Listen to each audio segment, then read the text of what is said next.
I like this song, by the way. It's good.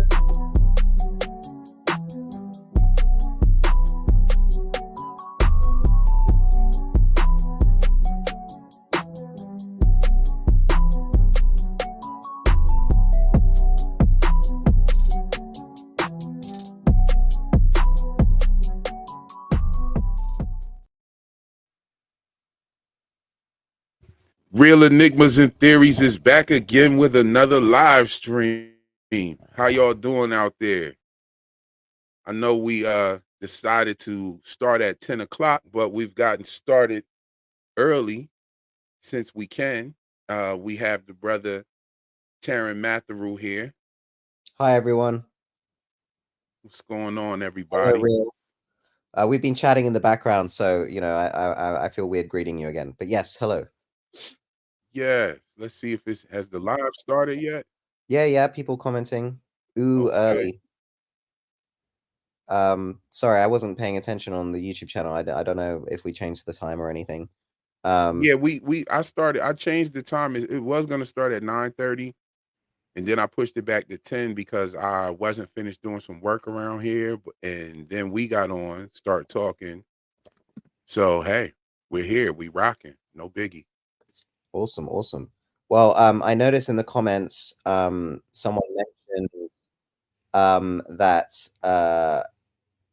the interview with Donna, with Liz Saunders on What Is Fromcast has dropped today, and it's like an hour and a half long, I think, which is amazing. You know, you very rarely get long form interviews with the actors. We've been blessed with two of these recently. One was the Waking the Dead podcast, who have a very small following, but I do enjoy listening to them. And Harold Perrineau did an extremely long interview where he was very open, and he even mentioned that Jack Bender and Stephen King are filming on the set of From for a film, for a TV series. He didn't mention it's for the Institute, but you can pretty much tell it's the Institute. Like they're even using the same like extras and like agenting company for hiring like people for minor roles. Mm-hmm. Um, so it's he dropped that nugget as well. So really fantastic information there. So I recommend people check those videos out. Um, I was I was really sad for Liz and the What Is From cast people, because they're great, and they have wonderful access to the actors, and only 10 people were watching, and I was trying to tune in, but I was on the London Underground, so I was like in and out of signal. But I I was caught able. the tail end of it. I had set my notification, but I was busy and I had caught the tail end of it. I saw you in there, and I saw her and Dale were on the screen together talking. Dale was like kind of behind her. Oh yeah, there was so much really cool information I learned today. And I haven't even finished watching it. So there's more to come, I think. But in any case, I was trying to listen in, and I was like in and out of internet. But I managed to ask a question to Liz, Well, which let was me before we get into that, let's greet yeah. everybody. Sorry, go We got ahead. Nene in the building. Shout out to Nene. Yes. Debbie Ebby Bo Bebby is in the building. How you doing? And Vanessa was the one that was talking about the stream with Liz today. What's up, Vanessa? How you? Who else we got in here? Dizzy Guy Explorers is in here. Yes, indeed. Dizzy Guy, you got to get back up on your channel, man. I caught one of your videos, pretty dope. Taking us on the trip with you. I appreciated that. PM is in the building. Hi. What's good? What's good, PM? Burrito. Burrito is in the building. Greetings. Greetings, Burrito. Del Senior's in the building. How you doing, cousin? Peace. Carrie's here. Yes, we have Brandis in the building. Peace, Carrie and Brandis. How y'all doing?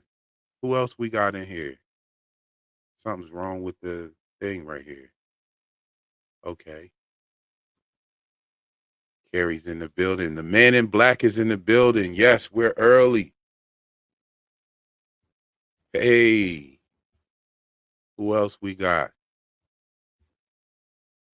Ta- Tanai is in the building. How you doing? I always want to say, I always want to say Tania. Tanai is in the building. Am I saying that right? I think I am. Yes. Yes, indeed. We got XOXO Sylvia in the building. We love you too, Sylvia. Peace. Who else is here? Nino Nev is in the building. Good to see you in here. Yes. Tanaya, it's the second way. So it is Tanaya. Okay. I was wrong, but I was right. Yeah.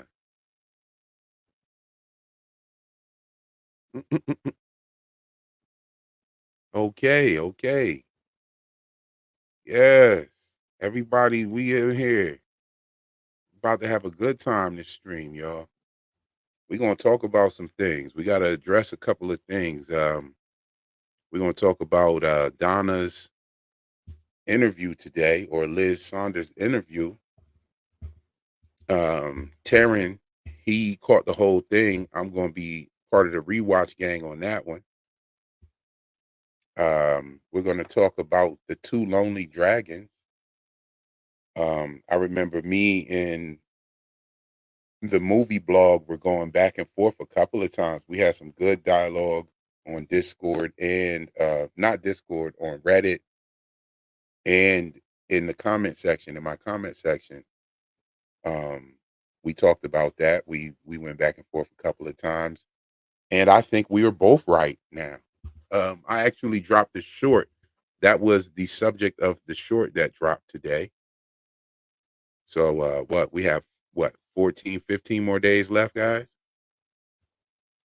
All right. So Taryn, what did everything look like on that stream with the interview with Liz Saunders on there?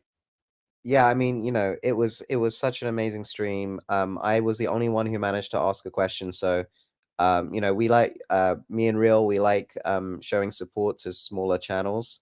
What is Fromcast have the best access to the top actors on From.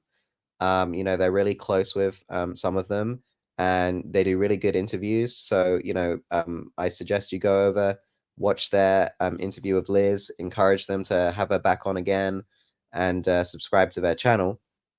Um, you know, there were, if I may, Real, I'd love to run through the interesting things that were said and happened in that interview with Liz. If Oh, that's most definitely. Go shoot for it. Yeah, we all right. weren't there to catch it, and so who better than to hear it from Taryn himself? So let's get it. All right, so the first cool thing was that the actor who plays Dale, who is married to Liz Saunders, I'm forgetting his name. It's Cliff Saunders. Cliff Saunders said that he doesn't read the scripts except for his lines on the show, and he says there's not many, so it's pretty easy for him. He said he's such a fan of the show that he doesn't want to know in advance. He wants to like see it on the screen. So he's kind of like me, I guess. The other interesting thing is that Dale, I mean, sorry, I should say Cliff. Cliff said that he's a theorist and that he's trying to figure it out as well, and like he has his own theories, and I think he's probably a lurker on the Reddit forums, or at the very least a lurker on the YouTubes. um, so yeah, so that was a really cool piece of information. Cliff Saunders, may be hiding in the background, listening to what we're saying, gritting his teeth that he can't take part publicly, and say what he's thinking is going on, even though, he's not cheating at all. So yeah, big respect to you, Cliff, for continuing on that. If you're listening, the other really cool thing was Liz Saunders. When I asked my question, her eyes like lit up and she gasped because she recognized my name. Because we exchanged a few messages maybe 2 years ago, and I think maybe a couple more since then, but nothing too crazy. And she must have remembered me, and she said that she really likes my theories. So I think she may have watched the Movie Guru video potentially. So that was really really cool. And but my question to her was, what's her favorite theory? And Real she quick, real quick. go ahead. You see Justin's question down there. Justin, what's going on? Good to see you in here. Yes, indeed. He says so Dale will be in season 3. I mean, he's got to be right. Like the last time we saw him, he was like under house arrest in his room. They're not just gonna not show him anymore. He's gonna need to be dealt with in some way.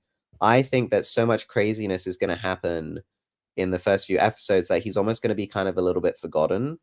But he may also be the source of something bad happening. But who knows? Who knows what will happen with him? But there's no way he's not in season 3. It's not like they're just gonna write him out the show without even showing him. So he must be there. Hmm. So the other cool thing about Liz Saunders's reply is that she basically talked around the question for a while. Then she said, "I'm not avoiding the question. It's just there's so many of them I don't have a favorite, which is fine." But then tellingly, right afterwards, she said, "I can't really say what my favorite is because it may give away what's going to happen in season 3 because I've seen season 3. So I don't want to say what my favorite is in case it gives any like hints towards that."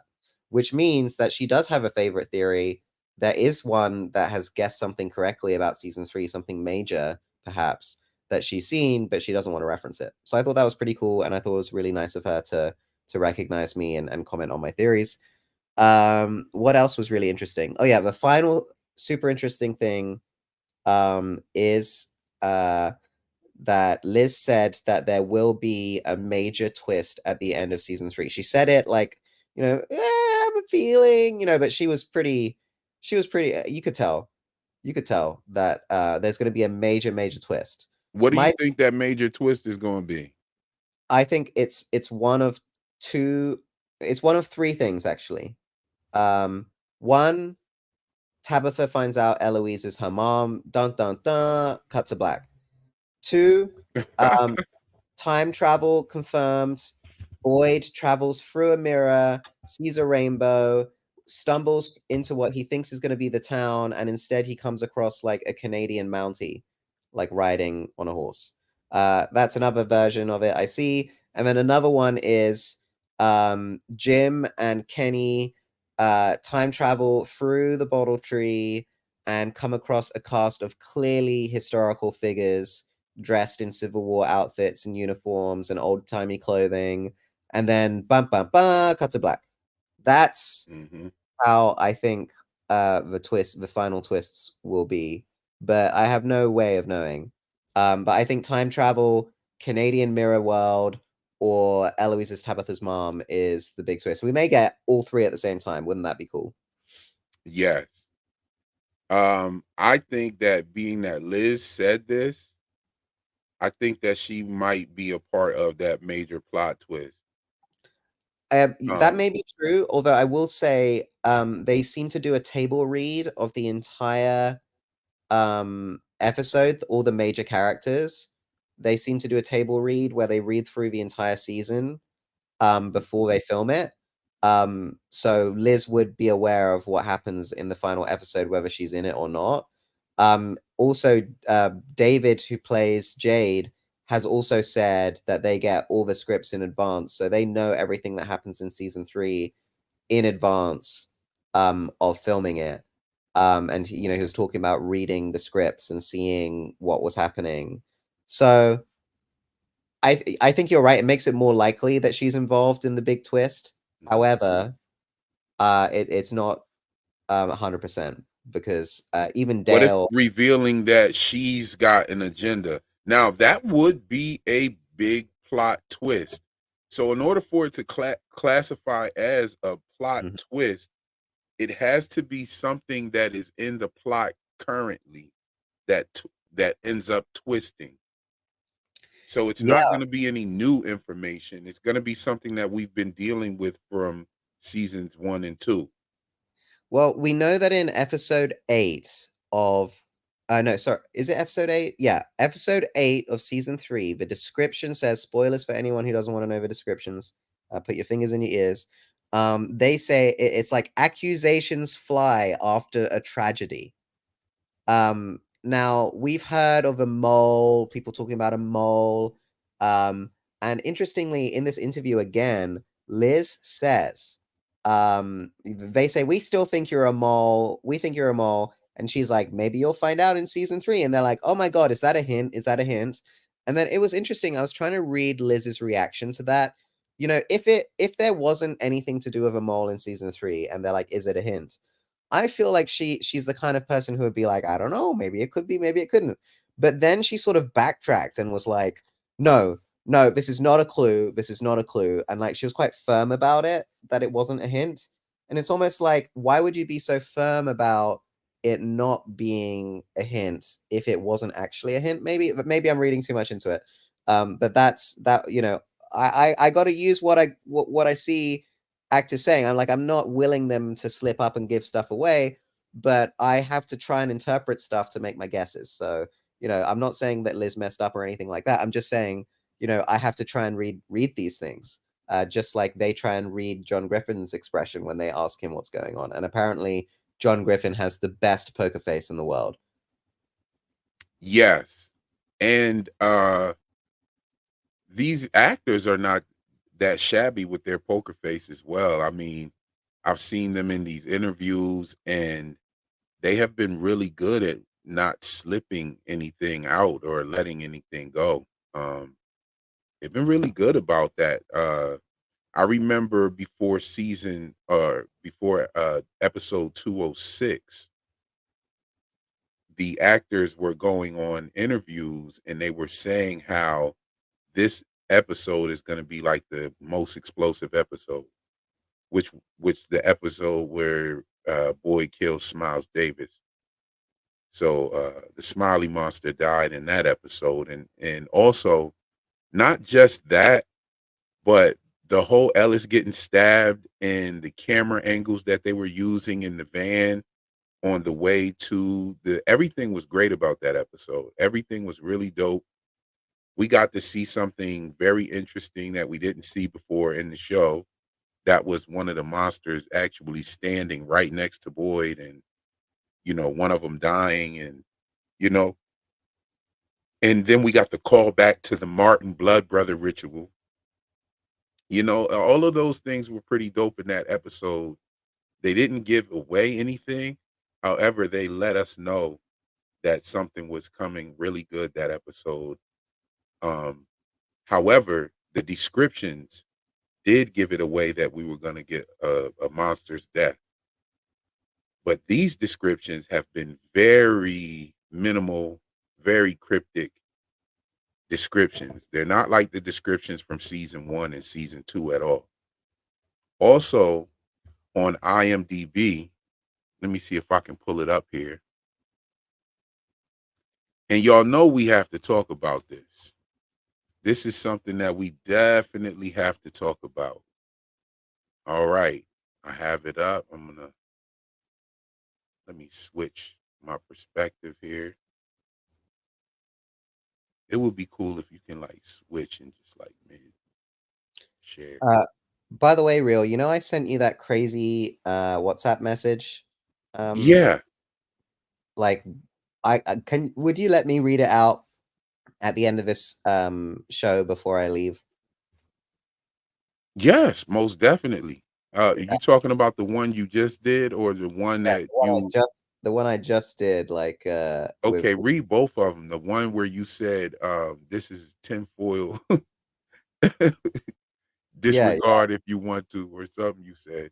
Okay, yeah. so I wanted to talk about this, y'all. Y'all see what's been added to the description of the show, right? supernatural horror. Yeah, man, it's coming. Yeah.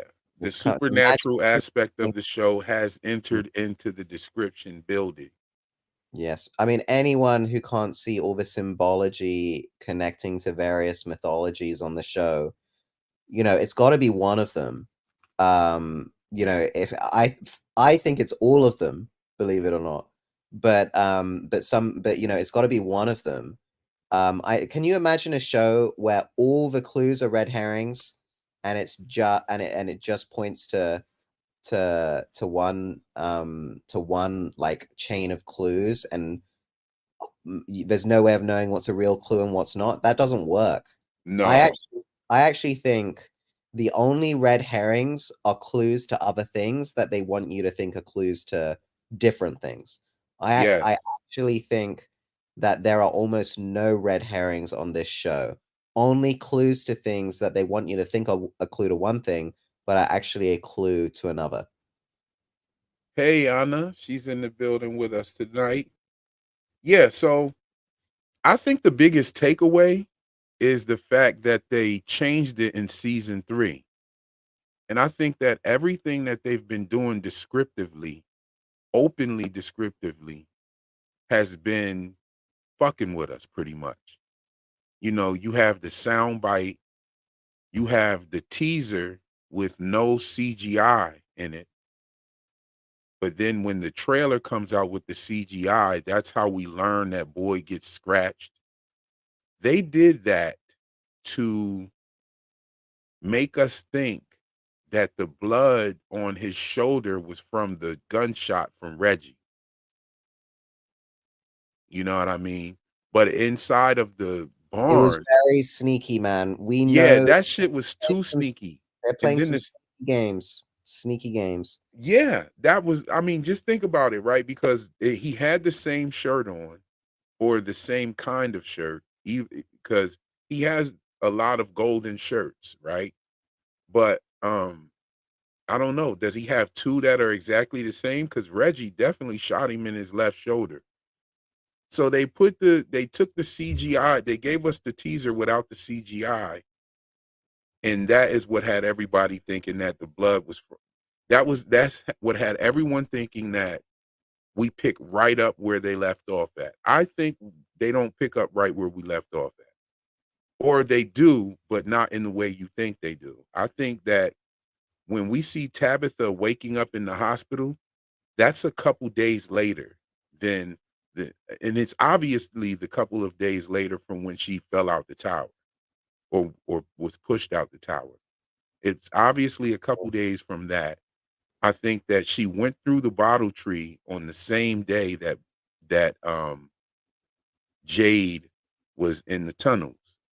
So this means that a couple days went by. We might not see Boyd and make it back to town. We might not see Jade come out of the tunnels because a couple days have gone by right there on screen. They showed I us a couple I days. don't want to watch Jade making his way out the tunnels unless he sees another really interesting thing in the tunnels that's like more clues, you know? Right. Like I don't want pointless scenes. I want us to get into the plot. I I really and to be honest, I was a little disappointed reading the episode descriptions for season 3. I really was hoping that we would get to the time travel sooner, but it seems like it's only going to happen in the last 2 episodes. Mm. Uh, I was really hoping to. I think Tabitha's quest and Tabitha and her mom Eloise. I think that might happen sooner potentially. But yeah, I just feel like the stuff that's happening in Fromland based on the descriptions, it just Well, didn't you feel. just said you thought it was going to be the plot twist in the end. Yeah, I know, but I was disappointed by that. I wanted us to get into time travel straight away. You know, I wanted it to be Jade and Jim go off on an adventure on episode 3, and then they don't come back, but instead, and they time travel. Can I give you my latest best piece of evidence that Julie and Ethan will time travel? Yes. Yes. Why? And then you can go ahead and read those passages that you sent to me. Okay, yeah, sweet. So CA, how you doing? CA 1983's in the building. Good to see you as always. hello, Yeah, hello. she was the sponsor of our last live. We had a great time on that live. Mm, mm. Yes. What was I saying? Oh yeah, so why do you think the jock monster says to Julie, Julie, don't you recognize me? Now, I think that that means that Julie time travels back in time and has an interaction with the jock monster then. So I think if Julie and Ethan time travel, it's going to be back to 1978. Mm. Julie and Ethan will interact with the jock monster in some way, and that's why he says, "Julie, don't you recognize me?" in episode 1. Like, isn't that the most logical answer? Like, the only other way would be if he's some sort of human from the real world, from Julie's childhood, and he's hinting at Yeah, that.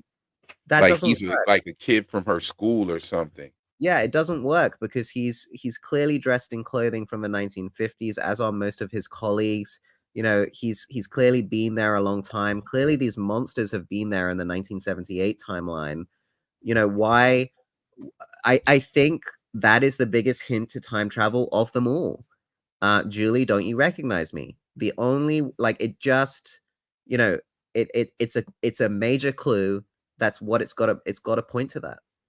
It's just got to. Yeah, that's a major clue because she wasn't like, she didn't say no. Now, here's Mhm. the thing.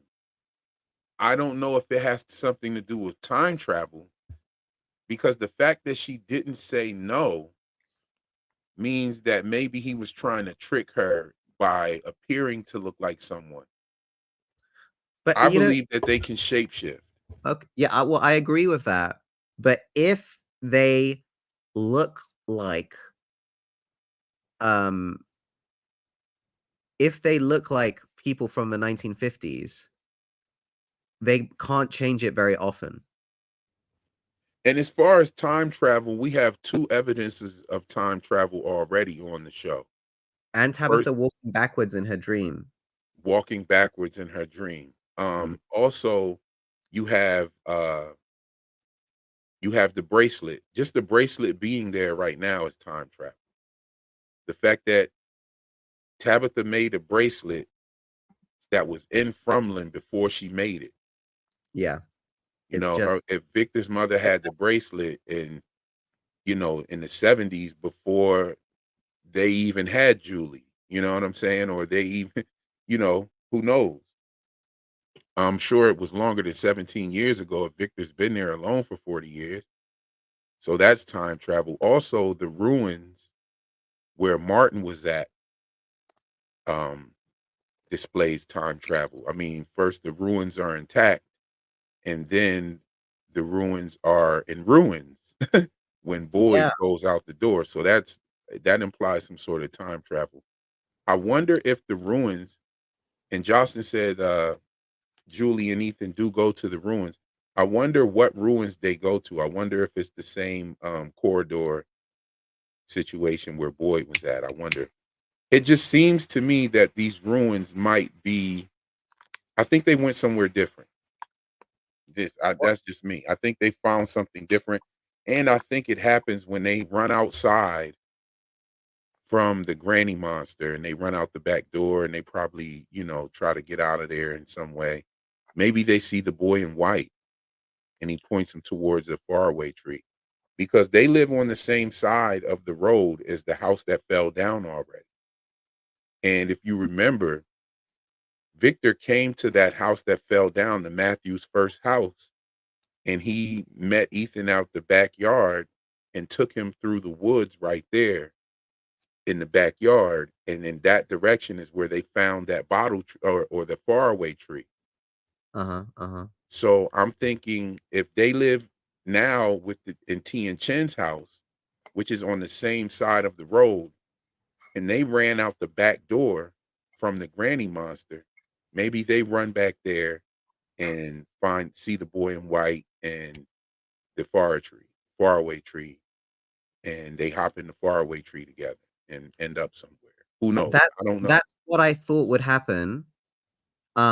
but then I realized Ethan is there for Mrs. Liu's funeral, and it seems like it's on the night of the eclipse that Ethan and Julie get surprised by the grandma monster. So I don't think that's the night that they would leave.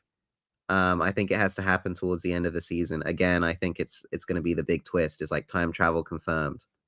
And they're going to show. I think they're actually going to show a whole bunch of um, like historical figures, but just going to show them in the background, and then everyone's going to be trying to figure out who they are for much of the break in between season 3.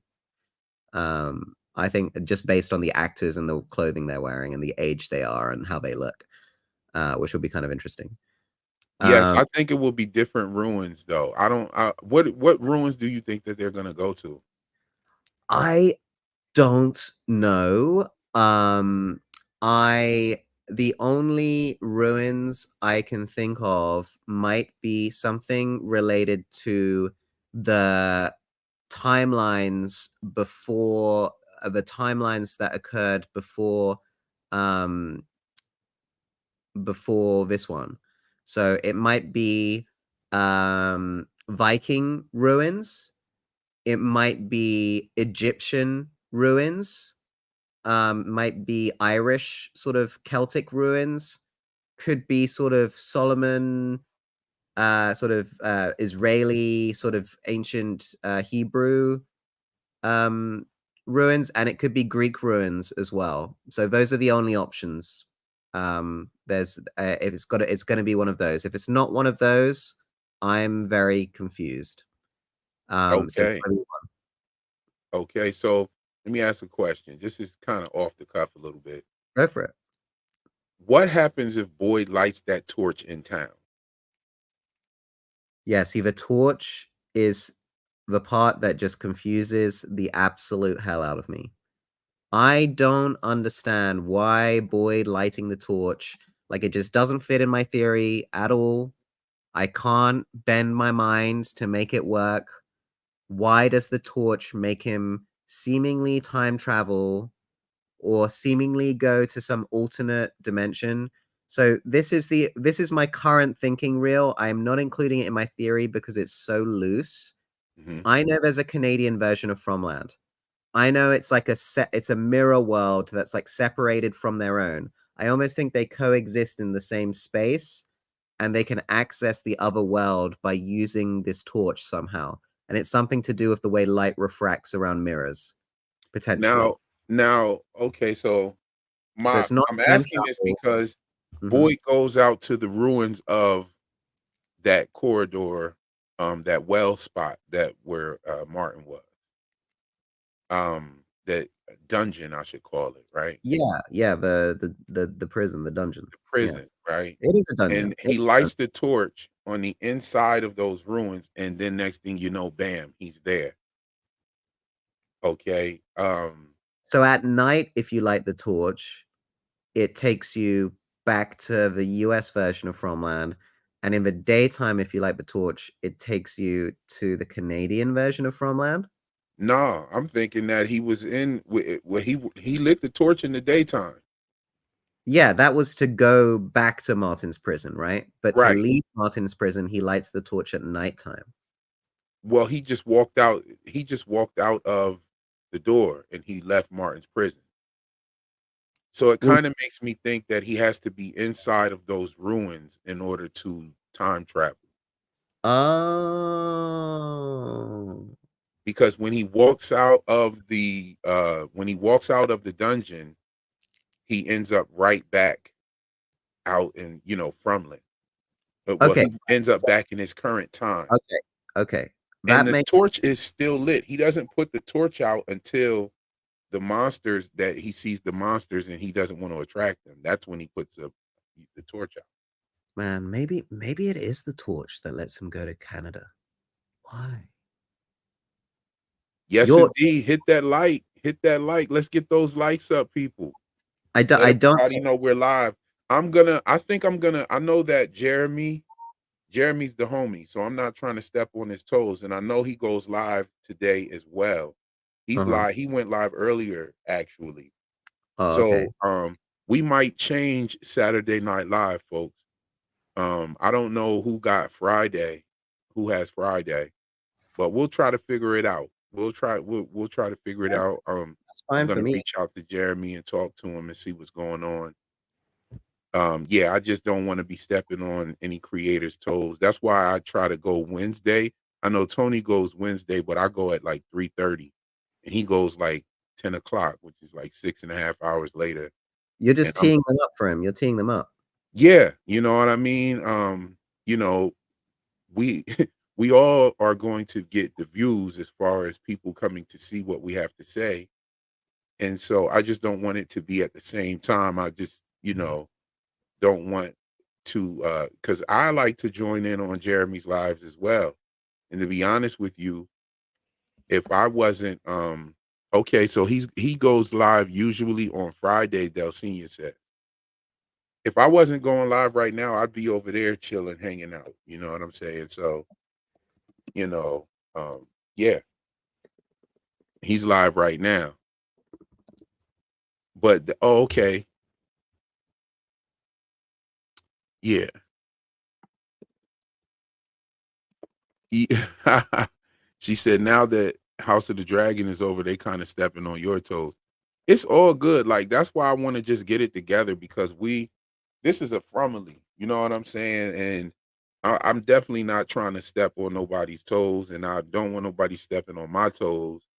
So we'll figure it out. We'll come up with a good day. I love Saturday Night Lives. I'm gonna tell you, because it gives me an excuse not that to go anywhere and to come in and talk about my favorite show that I spend entirely too much time on. But Yeah, hey, I do this for y'all. I love it. It's fun. yeah. But Saturday nights is kind of like the best for me. I could be picking up some studio work, but I'd rather do this to be honest. Mhm, So mhm, we'll talk about it and see what we can come up with. mhm, mhm. Is he going live Friday and Saturday nights? Because if so, I'll just keep it on Saturday and just try to work out a better time. Well, for me, Friday nights, Saturday nights, and Sunday nights work. So, in terms of like 2:30 AM, And I uh, think Tony goes live on Sunday. I don't uh, know. So we'll figure it out. But I think also Tony has football season, so he probably won't be going live on Sundays. Well, I don't know. We'll figure it out. We'll find out. And should plus, we I'm tell trying everyone to about Providence? come again. Yeah. Oh yeah, we're gonna get there. But I wanna your mic muted. We're gonna talk about Providence and everything. We're gonna get there. We're gonna talk about those two WhatsApp posts you sent me, messages you sent me. And we appreciate you as well, CA 1983. Yes, we appreciate all of you. We appreciate everybody for rocking with us. You know what I mean? Even if I do a live and when my live is off, if one of the other creators are on, I like to send everybody over there because I mean we can't get enough of this from content anyway. So let's just keep producing it, and people can catch rewatches as well. So we'll work. We'll no. So okay. EMF said EF man. Justin says nobody really has Thursdays. Thursdays isn't really good for me though. That's the problem with Thursday. So we'll figure it out. We'll figure it out. Thursday is like a definite like night for me to work. Maybe we could go earlier, real, on a Saturday, just like you go earlier on a Wednesday. Yeah, you know what I mean. That's true. I like just Saturdays like when I like to hang with my boys, play chess with my boys, do push up It's true. contests, shit like It's that. You know. Yeah. It's just because, as well, you could own the European live world, because no one else is going live as early as you. Right. True. True indeed.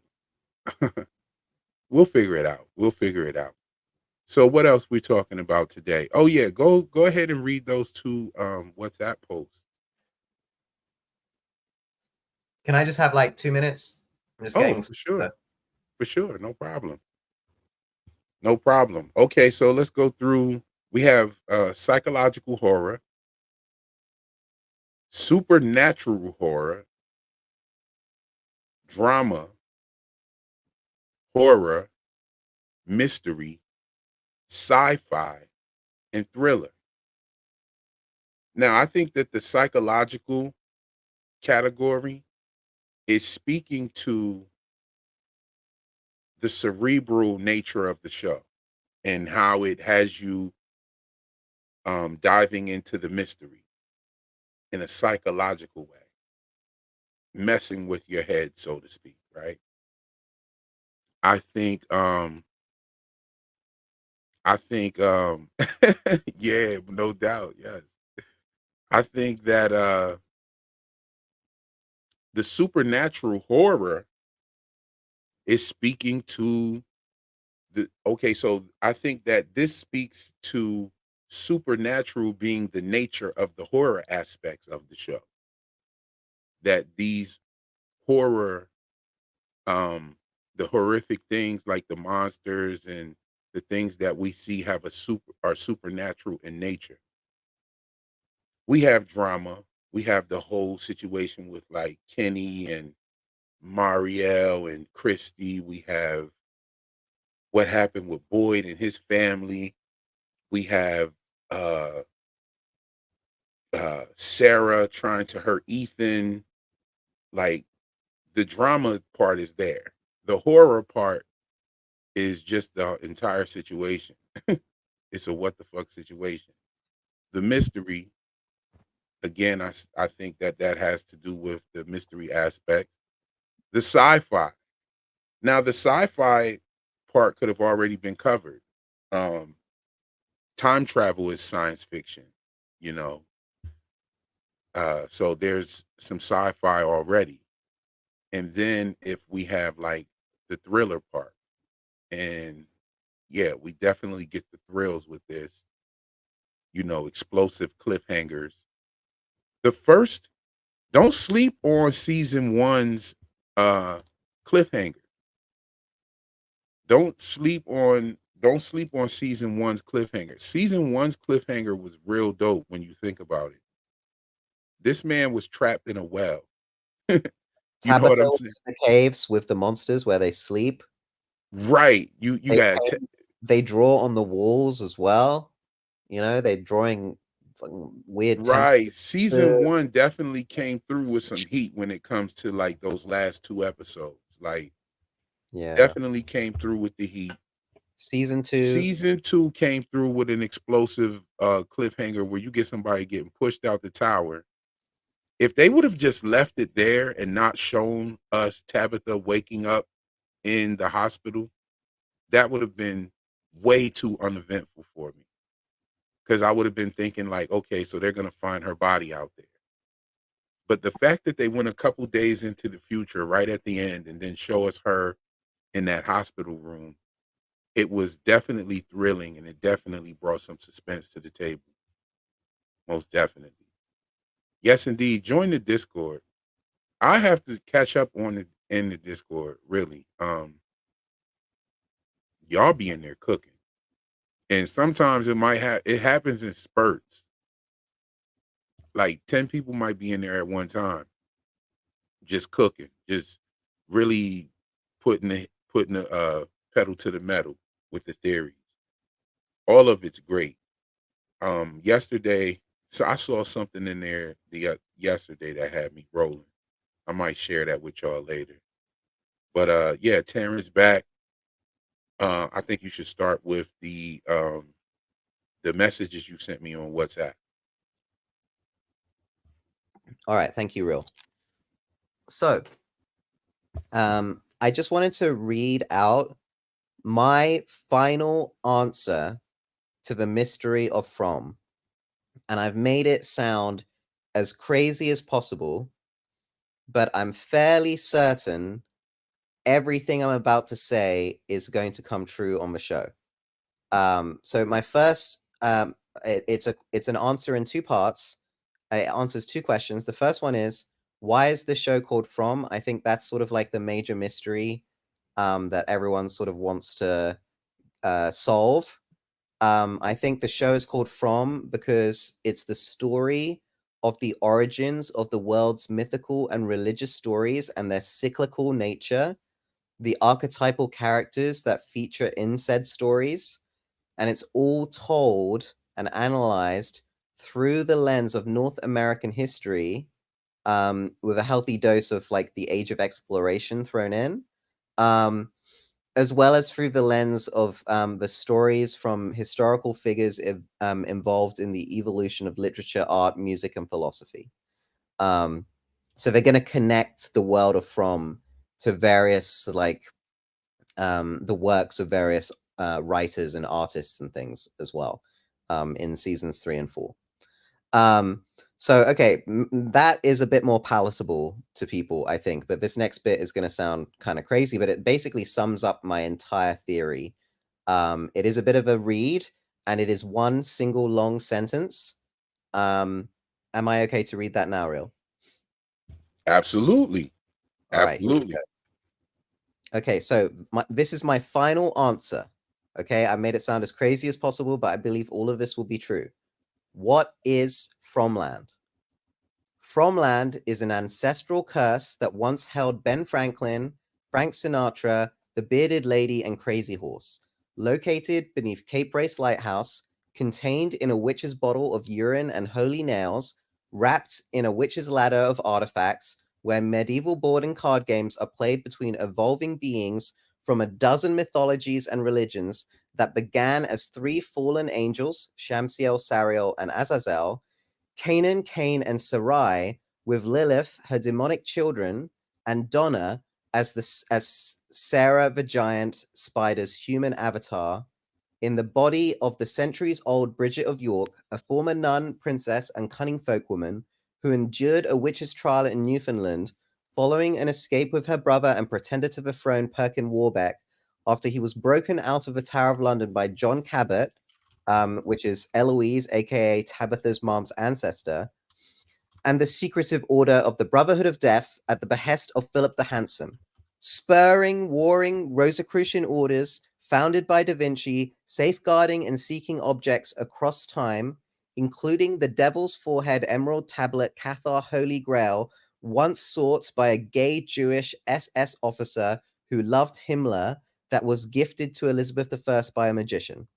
And these objects are passed between writers, artists, inventors, and musicians, including Stephen King, Monty Python, and Alfred Hitchcock, like a historical sisterhood of a traveling pants, inspiring works through dreams, including Lost, Alice in Wonderland, and The Hunchback of Notre Dame. And it was all dreamed up by John Griffin when he was trapped in Gander, Newfoundland on 9/11. And that's it. So Oh, I know that sounds super crazy, and it was probably a little hard to understand because I did make it one long sentence instead of breaking it up. But that did you say? Did you say no urine and toenails? holy nails, holy nails. So actually the nails from the crucifixion, you know, definitely an interesting choice. I think they're going with it because there's so many references to nails on the show. You know, nailing the window shut. There's like zoom ins of Boyd collecting nails when he's boarding up the box again. You know, there's constantly people hammering nails with hammers in the background of the show. I'm pretty and nails, believe it or not, were a common ingredient. In fact, they were like the main ingredient other than urine in witches' bottles. Like urine is why people reference bathrooms quite a lot on the show. Even Sarah, like she tells Boyd that she needs to use the bathroom. Like that's a clue to the ingredient of urine. I know it sounds crazy, but that's what I think's going on. Um, Speaking of urine and toenails,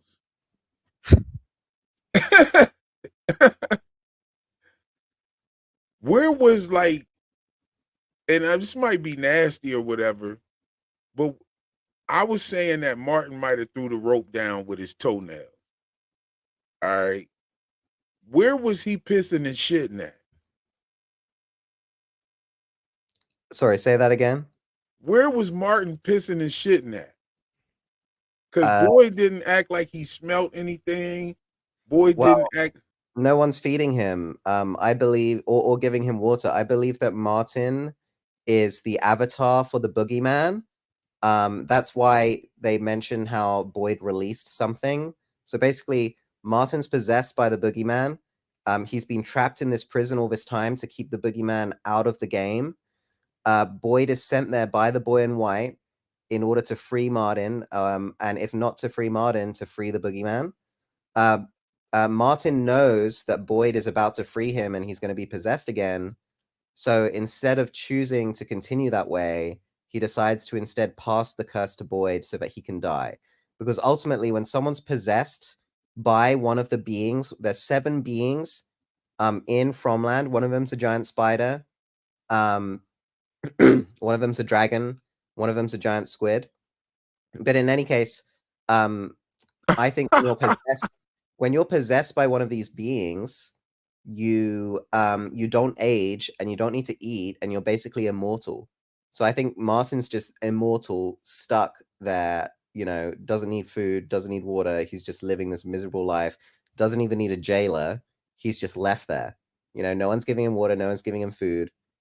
That's it. I disagree with the jailer part because I'm sure Martin someone told comes and tortures told him. Boyd he said hurry up, he'll be back soon. Yeah. I mean, I'm sure he's visited occasionally, but I'm saying like there's no one there permanently keeping an eye on him. Like it's like visits to like tease him and speak to him. Okay, That's so we seen Marielle, Randall, and Julie stuck in the same dungeon where Martin was where Martin was at. Okay. Same place where we found the music box the first time. Now, yeah, I know that was kind of gross about Martin. That was funny though. But okay, so what I think would have happened, let's say that Boyd wouldn't have destroyed the music box. The music stops. Abby Mhm, starts this evil laugh, and mhm, then Julie, Marielle, and Randall's bodies disappear from mhm. Colony House and the where the Matthews were staying at, and then their real bodies end up there. That's what I think was going to happen. That's what I think would happen to Martin. I don't think like he had another body that was somewhere else. I think that that whole state that they were in was a dream state.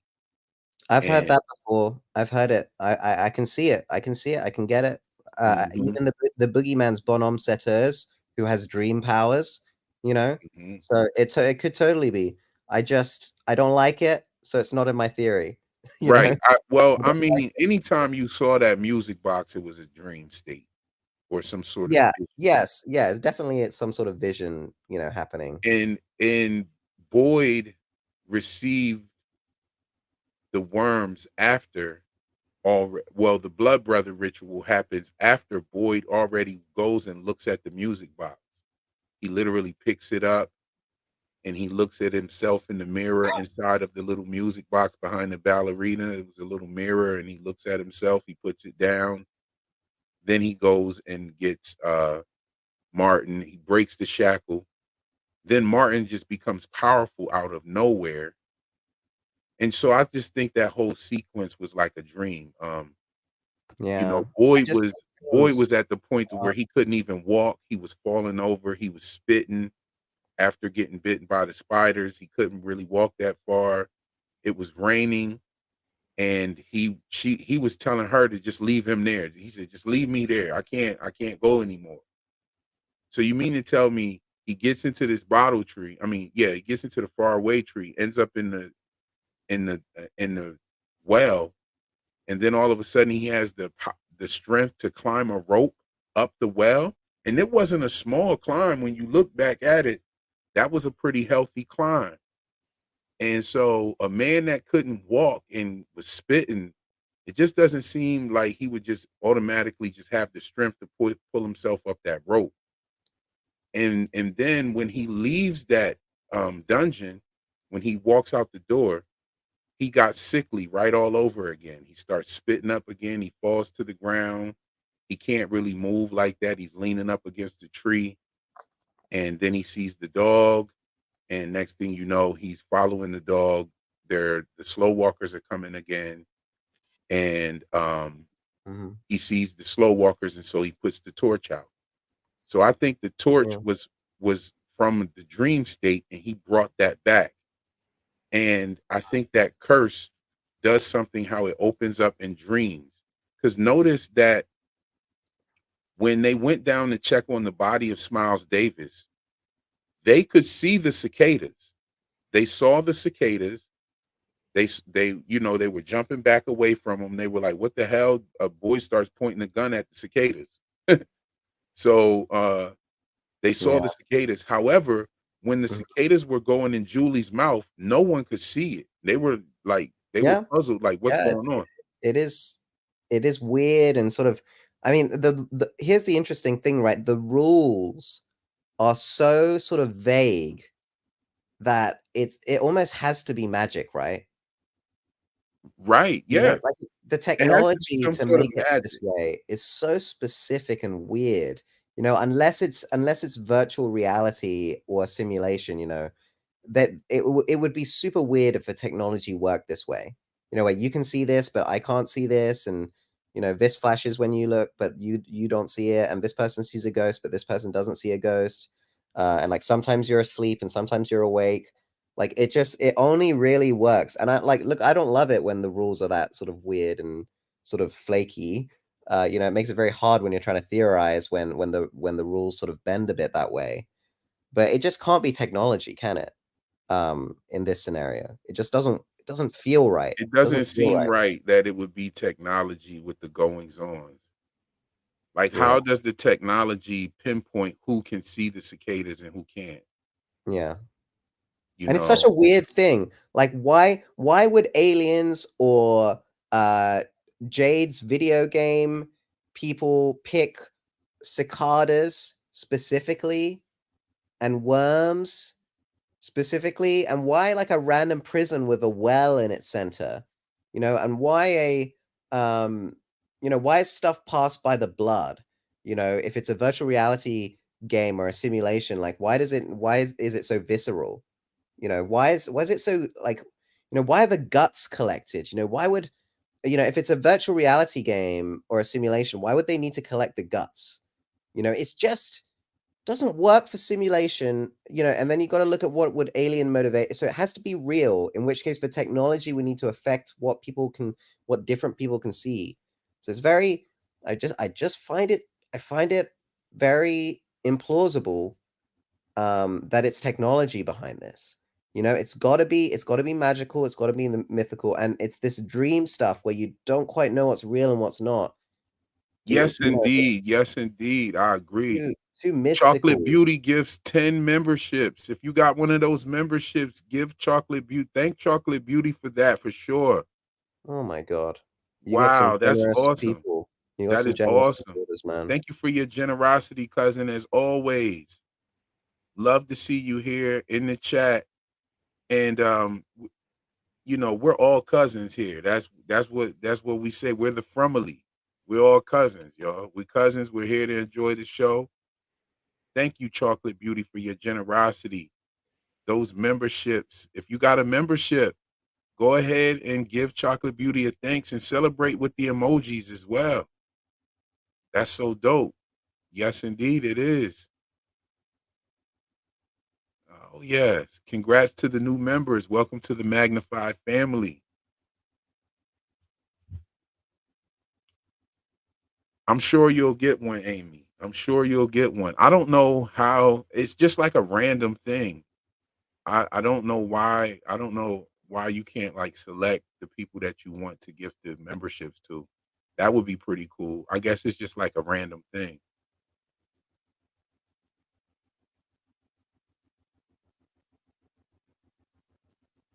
Papa Sock says, "Wait, we all cousins? Didn't you all at the family reunion? Please explain." I didn't. I didn't. You all. I didn't see you all. Probably is what he meant. Please explain yourself. I couldn't make it to the family reunion, but I hear that there will be a family reunion soon. I think Tony's cooking up a YouTube thing for everybody to come to. Something like a Comic Con, something like a convention for people that like From and other shows and other YouTubers. So that'll be the family reunion. Everybody come there. I don't know if what date it is or any of that yet. Tony hasn't released the information, but I already told him I'm pulling up with my people. We're gonna be deep. We're gonna be about 10 deep. I'm gonna also bring the family as well. So Mhm. that'll add a bunch more people to my crew coming up to the convention. I do know that it's supposed to be somewhere in Tennessee, I believe Nashville or Memphis. I think he said Nashville. But yeah, that'll be the family reunion.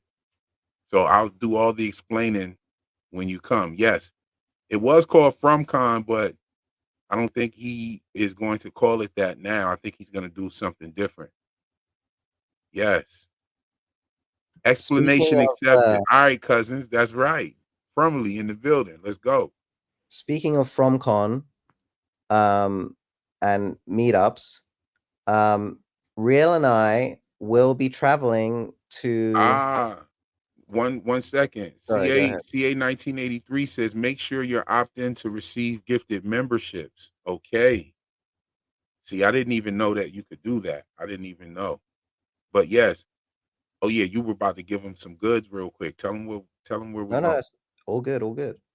Um, so yeah, speaking of meetups, Real and I have, we wanted to go to Newfoundland, um, you know, basically around now. But it was just too much to organize too quickly, and we decided to delay it to next year. And all the donations are still going towards that. But we were kind of disappointed, that we didn't get to do a from trip, an investigation trip. And we were looking at where we could go. We were originally going to go to Camden, um, Maine, because that's clearly, going to be on the show. But, outside of wandering around the town, there's not really much that we can connect to it. So, and it's kind of far from the other place we wanted to go on the same trip, which is Providence, in Rhode Island. So now instead of going to Camden and Providence, we are just going to Providence. And the idea is that we will go there to investigate the connections of From to H.P. Lovecraft, where I believe, and I believe in Providence, um, in season 4, most likely, but potentially season 3, I believe we will see a um, a visit to Providence by Tabitha and Eloise. Providence is a word used twice on From, once really awkwardly in the forest, as we discussed in the last live reel. And we're going to go and see if we can walk in the same footsteps as Tabitha and Eloise will before the actors even arrive um, in town. If we could predict it that well, where we get to go there before they even film there, because we're that good at guessing what's going to happen next. That I think that would be a real achievement. And frankly, it is going to happen in season 4 at a minimum, in my opinion. So And even if it happens in season 3, I mean, we announced it that we were going there, so it's like, yeah, okay, that's you know true. what I It mean? won't So it won't happen by season 3, episode 5 when we're there. So I guess it depends on how long it takes us to upload the video. shout But out to Papa Socks for the $3 super sticker, actually. And all the super stickers, super chats, memberships that are purchased, all of that goes towards the Newfoundland trip that we're going on in June of next year. However, the Providence trip will be happening next month. So we're going to Providence next month. And I'm just gonna fly out there, meet up with Taran. We're gonna do a live stream on cam out there, real dope.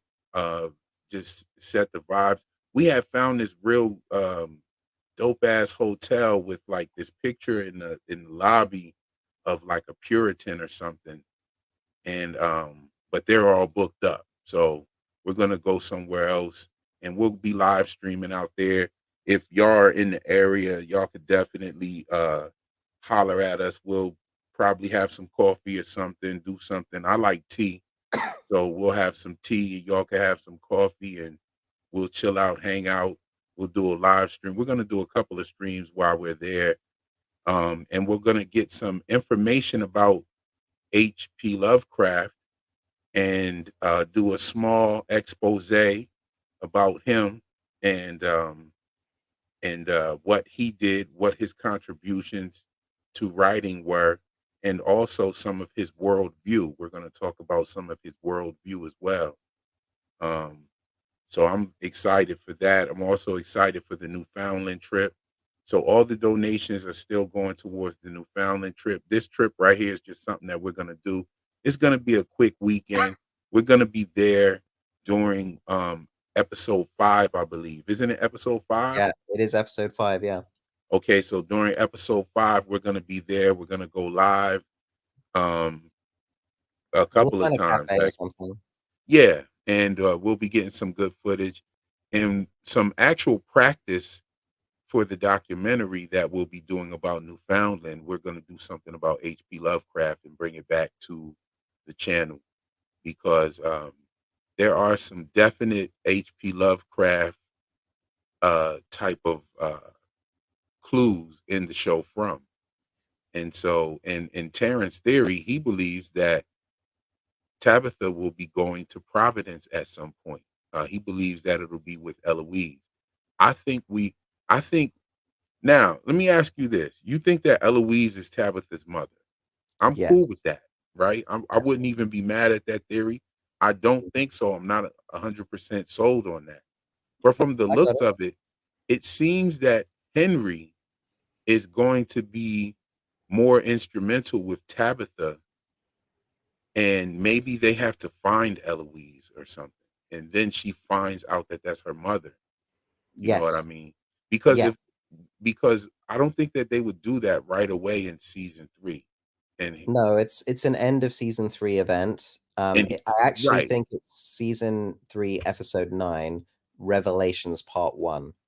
Because if That's they were to do that, you got to think, because if they were to do that, um, it would just be too much of a big reveal in the middle of the season, right?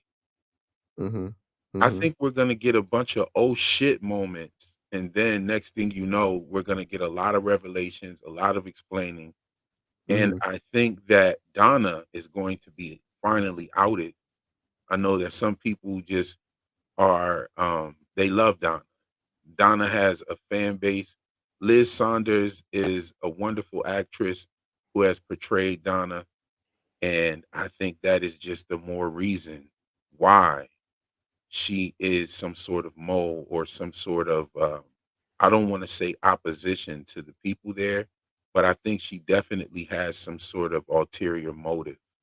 And she might not necessarily be bad or good, but she just has a side that she's playing for. That's just my mhm, thoughts on it. And I think she's going to mhm, be outed in the last of the season. I think we're going to get a bunch of oh shit moments before that. And I think before it actually happens, I think we'll see some things that will um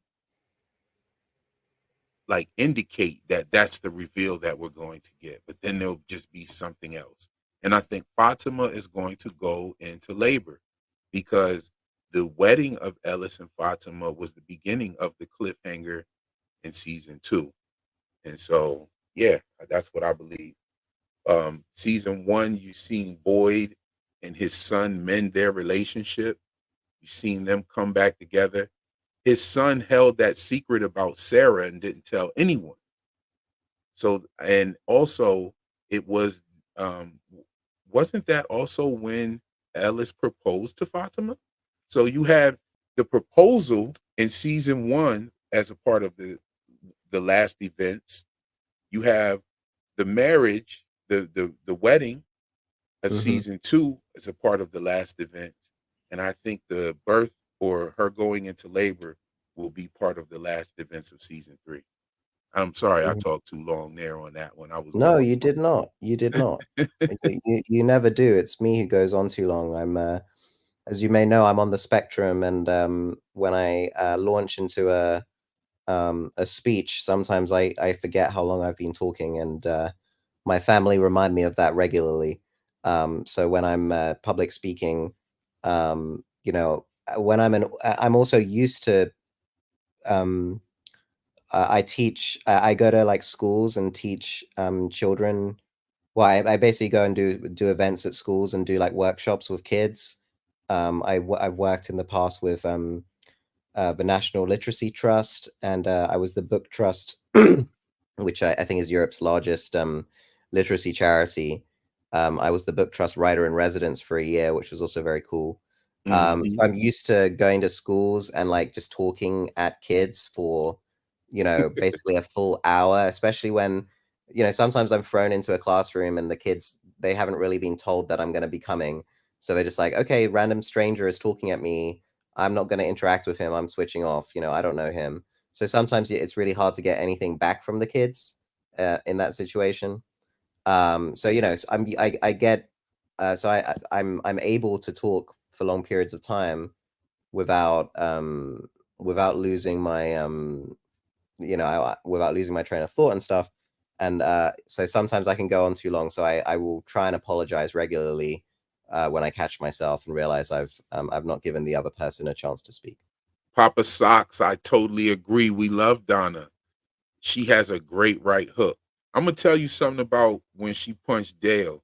She stepped, she swung the hip, and she swung the hook, and bang, straight spun this dude around in a circle, and then he fell. Like, yeah, she put hands on that guy. But what was even more impressive was when she took the butt of that shotgun and bust Randall upside his head, which was crazy. I said, "Oh man!" So, and she knew right when to do it too. When he was distracted, and Kenny was right on point with that. He had the gun up on Kenny. Kenny knew he was distracted, grabbed the gun. Donna came through with the butt of the gun. Come on, that was some clean action right there. I loved it. It was all necessary. It wasn't one of those kind of forced, action scenes. Donna got to do her thing. We love Donna. But you know what? That's what's going to make it feel even more betrayal when they reveal that Donna has something up her sleeve. However, I will say this. I'm not saying that our beloved Donna is necessarily evil, but I think that she knows something. And I think that if you love Donna, right? If you love Donna like you say you love her and you don't suspect her of anything, you have to say that a lot of her actions are very suspect. And I'm sure we can both agree that maybe she knows something. I'm not saying that she's evil, but I'm saying she's a little deceptive. She's Mhm. proven that by withholding information about the voice on the radio. And we're going to Yeah, talk about and that a little. making Jim not share that information, like, she literally And enforces it. She doesn't right, just keep a secret, she enforces it. she enforces it, telling Jim that mom's the word, pretty Yeah, much. yeah, And I want to and she say tries to something stop about Boyd from exploring, like, she knows what's out there. what's crazy about the scene with the radio Go on. is that there were two people standing right there that there's no way that they didn't hear Jim talking to the man on Yeah, the radio. So what the hell was that about? Like, there was a guy and a girl standing right there. well, maybe they're Donna's people, so she told them, "Keep it quiet, off screen." Yeah, that could be. That's I mean, that's a solution that we didn't see on screen, but, that helps me explain it away in my head. Yeah, because there were people standing right there, and it just seems like these people kind of talk and they gossip a little bit, and Mm. yeah, And doesn't Donna try and get Jim to go inside the entire time that it's raining? She's like, "We gotta go inside, Jim. The roof's gonna blow. Oh, Jim, it's raining. And he's like, no, we gotta keep going. And she keeps being like, we gotta go inside. We gotta stop. The whole time she's trying to stop it from happening.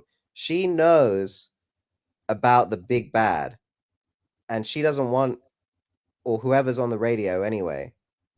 You know, she burrito. I got your comment highlighted. Drop something in there about the about the Donna ventriloquist theory. Um, I think I know what you're talking about. I think I heard somebody saying that that she was throwing her voice and there was no voice on the radio. I Uh, I doubt that highly. uh, I mean, that's a pretty. I think She it. got to be mean with the sound effects. She's like the guy from Police Academy. Yeah, there's no way that's. I mean, it's just not believable, is all I would say. You know, people would be like, "Well, how are we supposed to guess that? That's what that doesn't sound anything like her. It's no way." That's my only. That's not my only thing. She's Um, like the one dude from Police Academy that make himself sound like he's on the radio and everything. Like, there's no way. There's no way. It was static and crackling going on. Like, there's no way Donna did that. If Donna did that, that that's wild, yo. But there is a ventriloquist dummy. yeah, and Jim's getting a phone call in the house in season 3. You know, we know that that's going to be the same voice. Come on. Yo, Amy Bones said, but Bigfoot is believable. I mean, look, I agree. It sounds crazy, but the clues are there. That's the problem. The clues are there. Like, it doesn't fit into. See, what we're discussing right now is like the logic of characters' behaviors, right? We're not discussing what might be hidden in the mythology of the show.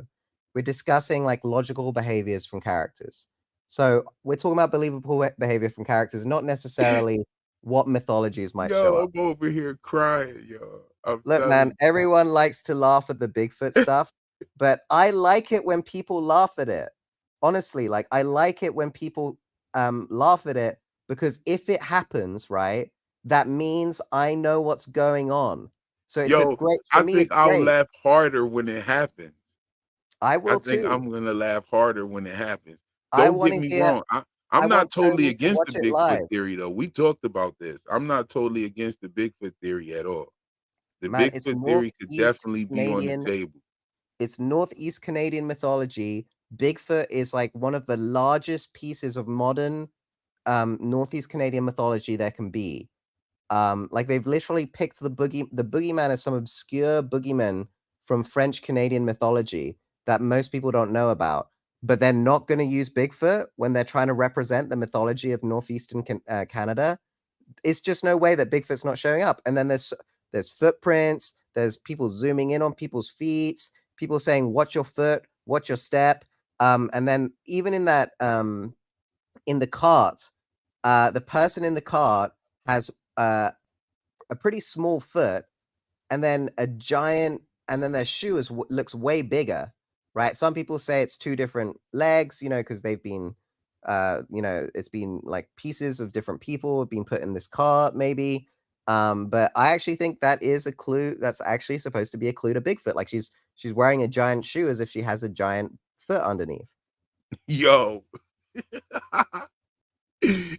If Miss Lou got one big foot and one little foot, I'm I'm going to seek some therapy, y'all.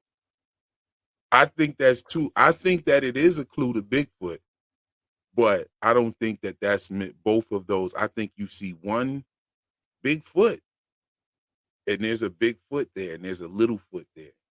There's a little foot, and there's a big foot. What is crazy is Littlefoot is a Native American name. Mhm, mhm. There's a Amy Bones. Yo, she said, "Lord, if Bigfoot shows up, I'll donate $100. Okay. Save the file." Amy Bones, $100. Anyone else want to make that commitment? Anybody else? Any takers on that? No, seriously, because this will fund your portion of the trip if like everyone jumps on board on this. That would be fire. Oh my god, look, people are jumping on this. Papa Socks, we will not forget you. Amy's not Papa scared. Socks. Papa Socks jumped in.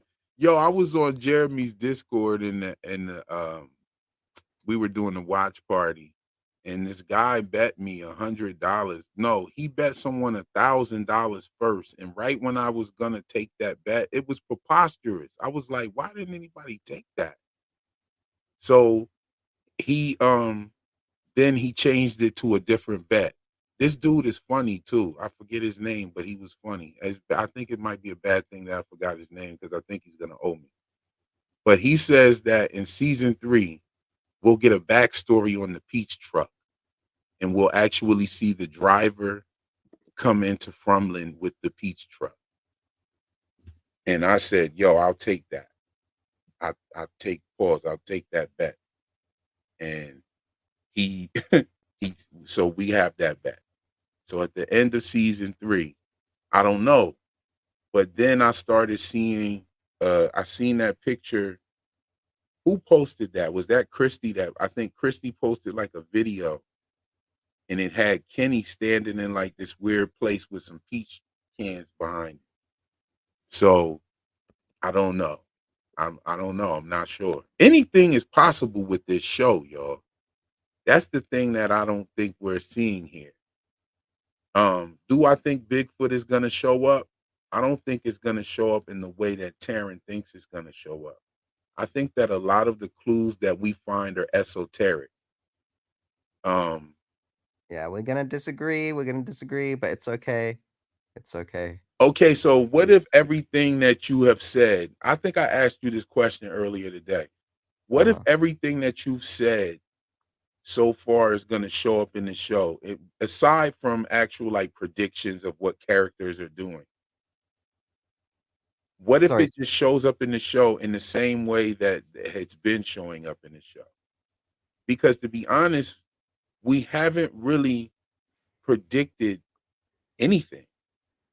I kind of predicted Ethan getting the jacket from Victor. I predicted Ethan getting the jacket from Victor in my Ethan the Shaman video. I talked about the other gifts that he might receive, and I think there's going to be one more thing that he gets. You think that that's going to be Victor's pistol? I wouldn't doubt that. I'm not mad Victor's at gonna that at give him all. the gun. Ethan's gonna kill his granddad. Ethan's going to kill his granddad, but then does he cease to exist?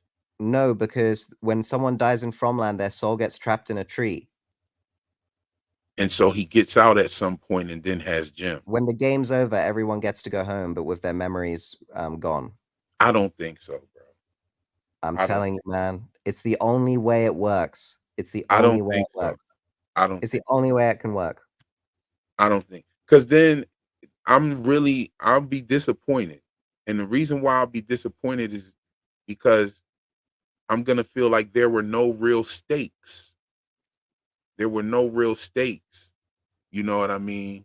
Well, some people get trapped in Fromland forever. So technically there are stakes, and I don't think we're gonna learn this fact until much later.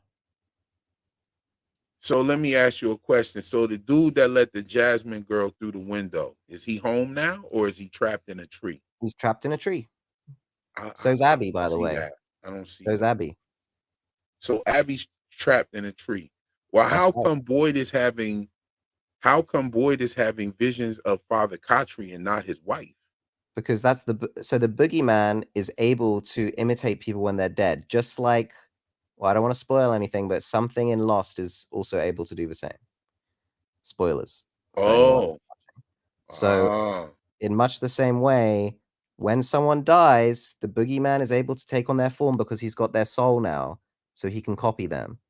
So he's able to copy Abby after she dies. He's able to copy Katri after he dies.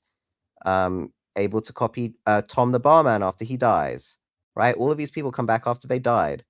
That suggests that the boogeyman he Well, he stores saw the soul. Ellis too. He saw a vision of Ellis too. That was, and Now he was that one is the one where I'm confused on it. I'll be honest. That because one Ellis is not I don't dead, get. and he saw Ellis.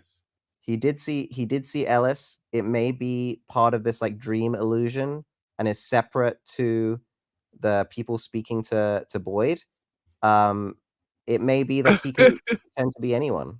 I don't know. Burrito said, "Real, go watch Lost already." Yo, It I'm on it. I was on the stream with Dana Marie and Scarlett. Shout out to Dana Marie and Scarlett. I hope they come over at some point. I was on their stream last night. It's a really good stream. I posted it on my community page. Go what was it look about at. from? Oh well, it started off about Severance, which was really good. We was in Oh, there I do cooking enjoy on Severance. Severance. Hey, And can I then we throw a started. prediction out there? Just quickly, Yeah, just sure. quickly. On Severance, you know the main guy from Parks and Recreation, Yes. the main character, Mark, I think he is Mark Yes. S. That guy's divided in three. So he's severed into three. Yes. Note Ooh, this, there are that's a. several scenes where there are Mhm. three light bulbs or like three things above his head, as if he's like being divided in three. And listen to this, right? You remember the scene where the weird author guy, who's his brother-in-law, drops the book off at his house? Do you remember that scene? Yes. What happens in the scene? He goes up and he leaves the book on the porch and he leaves. Right, and what does he discuss with his wife? I don't remember. I have to rewatch it. I've watched it No, no, twice it's cool. already. It's cool. I just wanted to know if you could like if you could That figure it I out for yourself. pinpoint it. Break it down. So he says to her, "Should I place it against the door or off to the side?" And then they Okay. and then they debate it. Now, what I think that means is um there's a third consciousness off to the side that only pops up every now and again. It may even be Mark's true consciousness. Is it Okay. possible so is it possible that the Mark we're seeing is a test case for an entirely for someone with inserted memories? So there's the real Mark, there's the one we think is the real Mark, but is actually inserted memories, and then there's the one with that is like the newborn baby, with that Yeah, the seventh one. the innie. Yeah. So that Okay, that is so my I think main there's the theory, innie, the Audi, and the real one. I think there's the innie, the Audi, and the two of them converge. And I think there'll be a point in time where he'll be able to talk to the other one. You know the Because Friends in the writer? title sequence, it shows him in the bed, and it shows half of his body is in his pajamas, and the other half is in his work clothes. Uh-huh. Severance is the Severance is definitely Severance edges. I think that From edges Severance just a little bit. It's just that Severance is has a bigger budget. Like that's pretty much all. But Mhm. those two shows are the best shows to touch TV in the last 2 decades, hands down. There's some that run under it. I'd even put Silo in the top 15. Mhm. But the best two shows to touch in the last 2 decades, hands down, are From and Severance.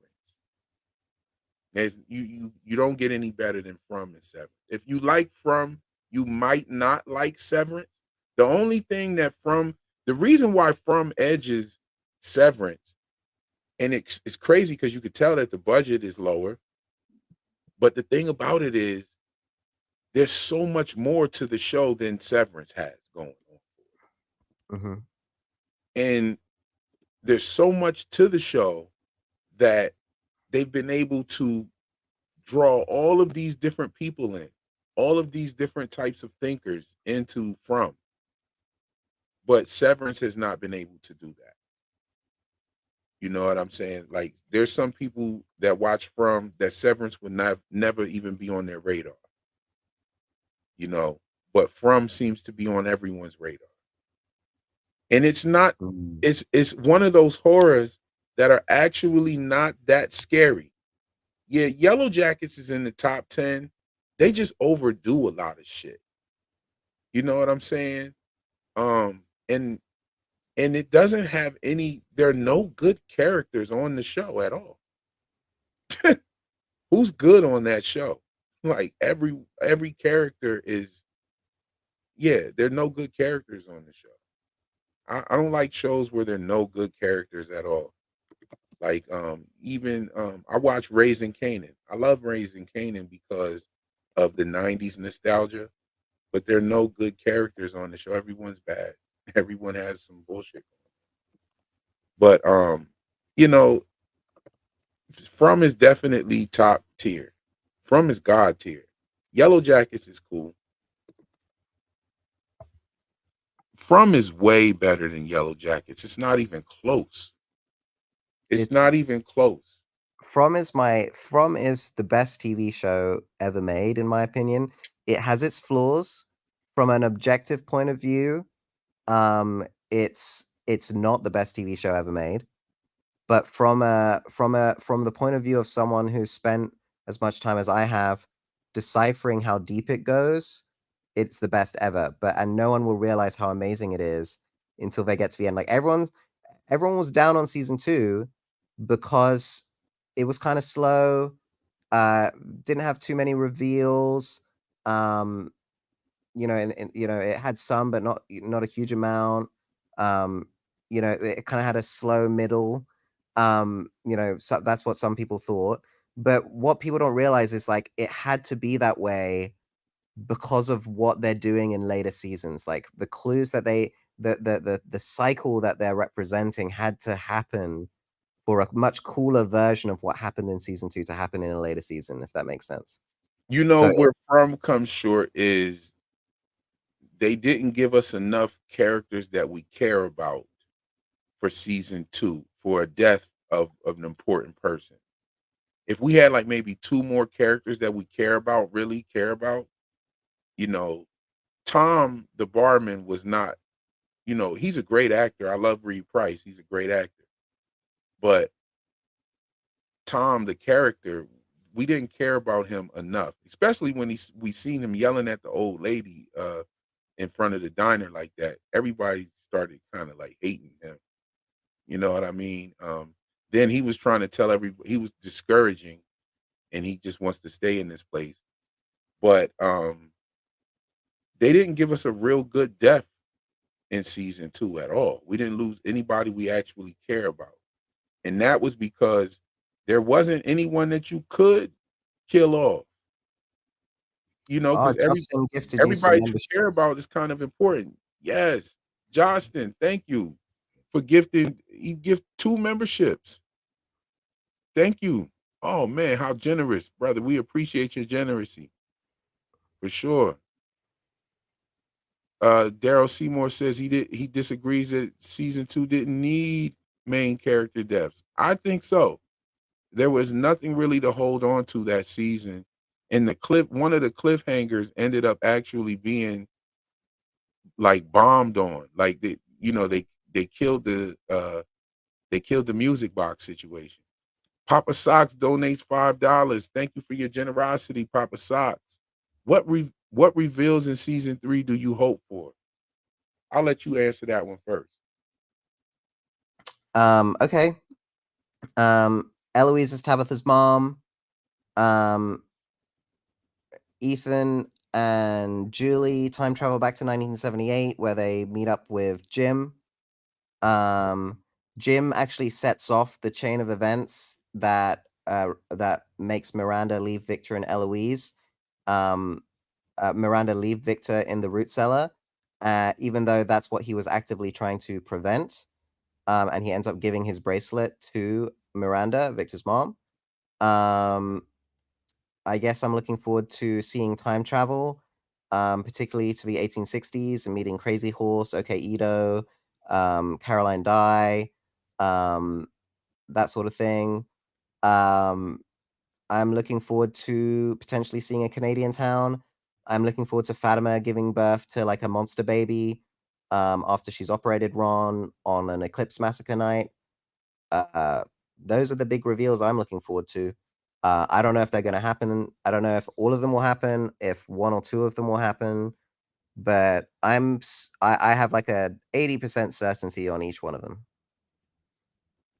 Okay, so I'm gonna stick to stuff that the mysteries that they've laid down, and I hope that they reveal the bracelet mystery. I hope that they reveal what's going on with the bracelet mystery. Fatima's pregnancy. I hope that we get some kind of clue about what's actually going on with the baby. Um, the mystery of Tabitha and what she's gonna go through. I want to know how she's gonna get back to Frumlin and how she's going to be instrumental and you know, finding that situation and figuring that out. Um, what's another good mystery that they've laid? The talismans. Who made the talismans? I would love for them to reveal that. From what something from the trailer. I want to know who's in the cabins. That's a good one to think about. Um, what else? What else is a big mystery and from? Where the slow monsters come from? Where the slow walkers come from? That would be a good reveal, and for them to like break that down to us. We got another super chat. All my cons. Thank you very much for your generous donation of the $2 there. Severance. What do the numbers mean in MDR? I think they're killing people with those numbers. I think they're setting up tragic events. I think they are, I think these numbers may correspond with dates of tragic events or coordinates of certain events and also good events as well. I think they're different. Um, I don't think that what they're doing is totally nefarious, if that makes sense. I think Um, the numbers are doing something to the people and not the other way around. I think that in sorting the numbers and feeling these emotions when they're looking at them, what's actually happening is the numbers is doing something to their brain. It's it's inserting memories, perhaps mhm. inserting memories for the third version of Mark. Um, sorry, the fake real version of Mark. Mhm. Um, yeah, that's what I think's happening. They're doing something like that. Okay, okay. And let's see here. Okay, let me check this out here real quick. We Amy, have I the don't new think I it's oh, figured out sorry. how to look at the new members, guys. We have shout out to David R, Shy Will, Erica, Illegal Mods, Abraham, Laura, Kimmy Live, Eaton. Sorry about if I butchered your name. Classic EverQuest. We got Hella J, 12 Brothers, Christopher, and that was all our new members. That was shout out. If you got one of Justin's memberships, also shout that out as well. Okay, let me see. All right. Yeah, that's pretty dope. Like I those are what I think the numbers are. I think the numbers have something to do with events. And so you say that they're doing something to the people, or you talking about the workers at MDR?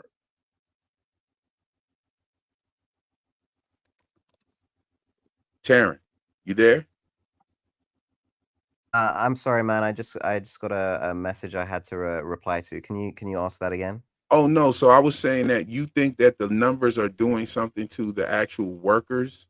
Yeah, like I think they're actually removing Mark S's memories and replacing them with new ones. Something like that. They're messing with their own minds. That's Okay. what I think's happening. It's gonna be super dark. They're definitely messing with themselves.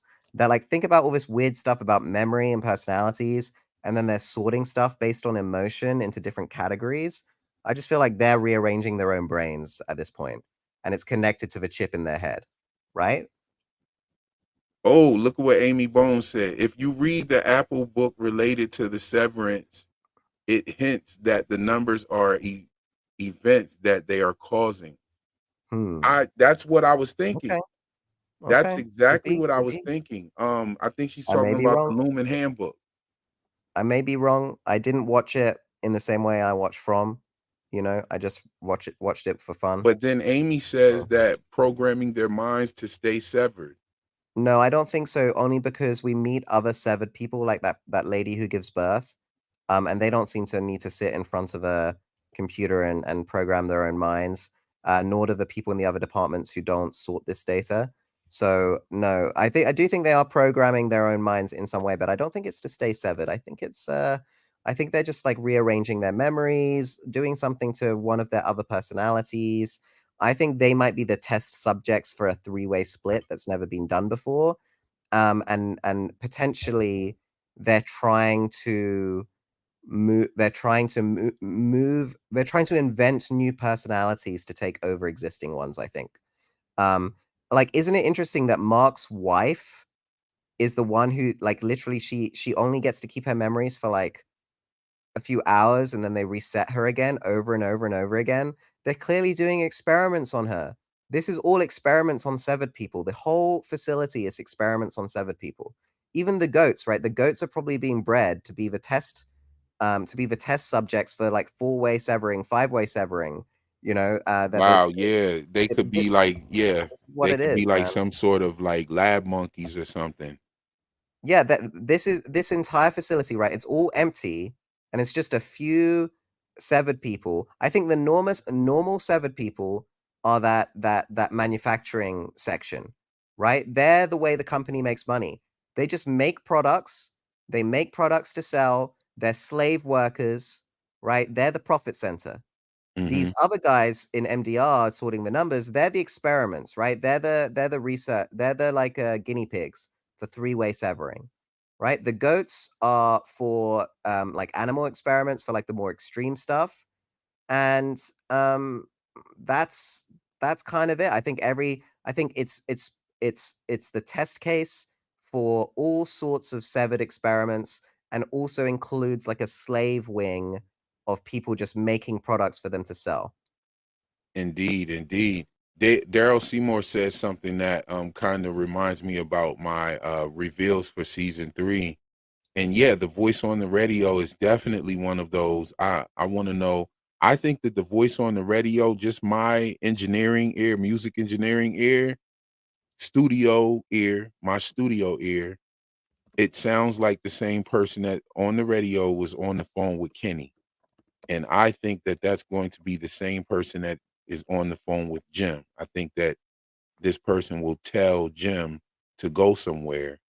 And I don't necessarily, because the reason why I think this is because the person that was on the radio said, "Hey, is this Jim?" And then he looks at Donna, and then the person says, "Is this Jim Matthews?" Calling him by his surname like that just was a bit much for me. I said, "There's something up with that. There's something going on with that." That were my thoughts about that. And you're right. They didn't really give us anything about that whatsoever in season 2, other than us hearing that same voice on the phone with Kenny. So, I think that they will answer that, and they do have to come to that. That's not a storyline that you can just abandon. So season 3 we will learn who the person on the radio is. I agree. I agree. I think season 3 is the three season 3 is the radio voice answer for sure. It's not something you can drag out too long. I actually think the person who called Kenny in his dream and spoke to him was in fact a different voice. What do you think? I think that that was the same voice. We have another super chat here from All My Cons. Taran blowing my mind about the third versions of Mark. Yo, that Like is we real. we can't account for real Thank you world. for your generosity, sis. Yes, thank you as well. This will all go towards the Newfoundland trip. Um, sorry. Yeah, we don't know what the real world Mark does all day. All we see is him coming home, drinking. We don't know what he does on weekends. We don't really know what he does um between the hours of like while he's supposed to be sleeping. He always looks tired, you know? I think there's a third He version of Mark. I drinks. don't He drinks and he goes to bed. Yeah, like maybe he drinks, goes to bed, and then he wakes up and goes and does other stuff. Um, Hmm. or maybe he's just trapped. I think the real Mark is trapped The one we've met is having his memories created Now I think that's the using. real Mark. And the reason why I think that's the real Mark is how he was crying in the first episode when he was getting ready to go to work and everything. And then they also touched on the fact that he comes into work a lot of times with his eyes like that, like he cries every day about his wife. So I Yes, do but think that's the real him, but what I'm if it's not not his opposed wife? to the third version of Mark S, especially with, and I think that that third version will be like both of them together, and they will be. I think he'll be able. Something's going to happen where Mark S is going to be able to look in the mirror and communicate with his innie. Yeah, I mean, he'll. I think the way it will end is all three marks are reintegrated into each other, in some way, and that's how it ends. That's the happy ending we get, where they all sort of merge into one. I think that Um, at some point Mark will get the chip taken out of his head. oh yeah, well, certainly there will be people's personalities like literally moved into each other's bodies, which will be messed When up. you when you look at what they Mark hasn't really gone through anything yet. He's the main character, and we haven't really see him go through anything. We know that he went through something with the loss of his wife. We see him crying. We hear about him coming in there with his eyes flushed like that all the time. But he hasn't gone anything through anything. And we have seen Petey go through something. Petey had that chip taken out of his head. He was reintegrated, and he was going through the, split. He was splitting his, his perception in between work and reality. He was, you know, he eventually dies from the procedure of getting this taken out of his head. And so I think we'll see Mark S go through that, but he'll make it through. And we only got to see the one lady who was doing the procedures who killed the security guard guy. We only got to see her that one time. We didn't see her again. I think she's going to be very instrumental in season 2. And I Oh, think that she will reach out to Mark S's sister. I think that she's going to reach out to the sister. I love Mark and his sister's relationship. I think that is another clue that shows us um that that's the real Mark. The way that they joke about certain things, like the joke about the joke about the beds, when Rickon he has all of the child's beds that they're gonna grow up with in one room already. He has all of the beds, and he says that people go through trauma because they don't have all of their beds and they lose their beds and something like that. And Mark is in the kitchen with his sister, and she's like asking him what's wrong. He's like, I'm going through the trauma thing with the beds, from mom and dad not having all of our beds in the room. You know what I'm saying? So I think that's the real Mark because of the relationship between him and his sister, the jokes and his answers to her. She knows he's dealing with the death of his wife, and it's clear like that he's dealing with it. And Miss Cobell says something very interesting. She asked Mark, what's wrong with him, and he says he's gonna quit Lumen, and she gives him that hug right before Dylan pulls the switches and gives it, what is it, overtime, the overtime switch or oh, whatever. dude, I just solved something. Can I say it Yeah, go ahead. in my head Let me before I say this forget one it? thing real quick. Okay, But go, go. she tells him to get away from Lumen. So Miss Mm. Cobell has an ulterior motive, and I think she's Oh. severed as well. Go ahead. Okay, yeah, she probably is 7. Okay, I think I just figured out what the third PM personality sends a is. super chat. I'm so sorry, yo. PM sends a super chat real quick. Taran, what similarities in your theory and laws? Okay, so he'll get to that right after he says this real quick. Yeah, Thank because you I don't for wanna your forget. generosity, PM, and I apologize for not seeing that. I was on my long rant. We got another one from Amy Bones, and we're going to get to that as well after Terrence talks about this. Okay, so what if what they're doing is removing the memories from the original mark? And the reason they feel these emotions is because they're analyzing the memory, seeing how it feels, and then like removing it based on the emotion they feel. So they're basically sorting through the data of their own microchip in their head, removing the memory and like you through it, removing the memories of their original selves, right? The Mark S that we see in the real world who thinks he's married to his wife, is actually they've made him think he's married to that woman and that he loves her, but he doesn't. Those are implanted memories. And then finally, um, what if those hints of real world occurrences in the Lexington letter are because the third personalities are being used as assassins to blow things up and do terrorist attacks so that the Keir family can manipulate the stock market? Okay, that's an interesting.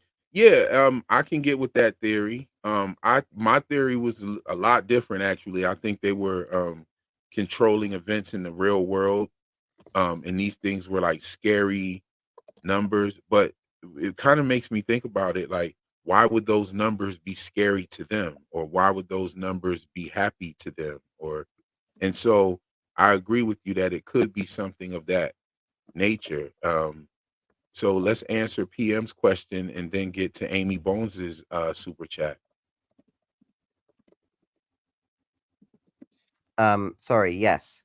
So what similarities in your theory to Lost? I mean, anyone who's watching Lost um, we'll see similarities with From. There's like mysterious visions, there's whispering voices, there's a dangerous like forest that you shouldn't go walking in, there's people trapped in a location, there's people playing games, playing backgammon in particular, playing the ancient game of Senet. There's music boxes, multiple music boxes. There's ballerinas. There's a glass ballerina. There's a ballerina in one of the music boxes. There's a bottle that's constantly being shown. There's books being passed around. There's numbers, special numbers. There's others. There's all sorts of connections. There's so many similar symbologies. There's a boy in white on the show. There's a man in black on Lost. There's like a mystery going on to the place that they're in.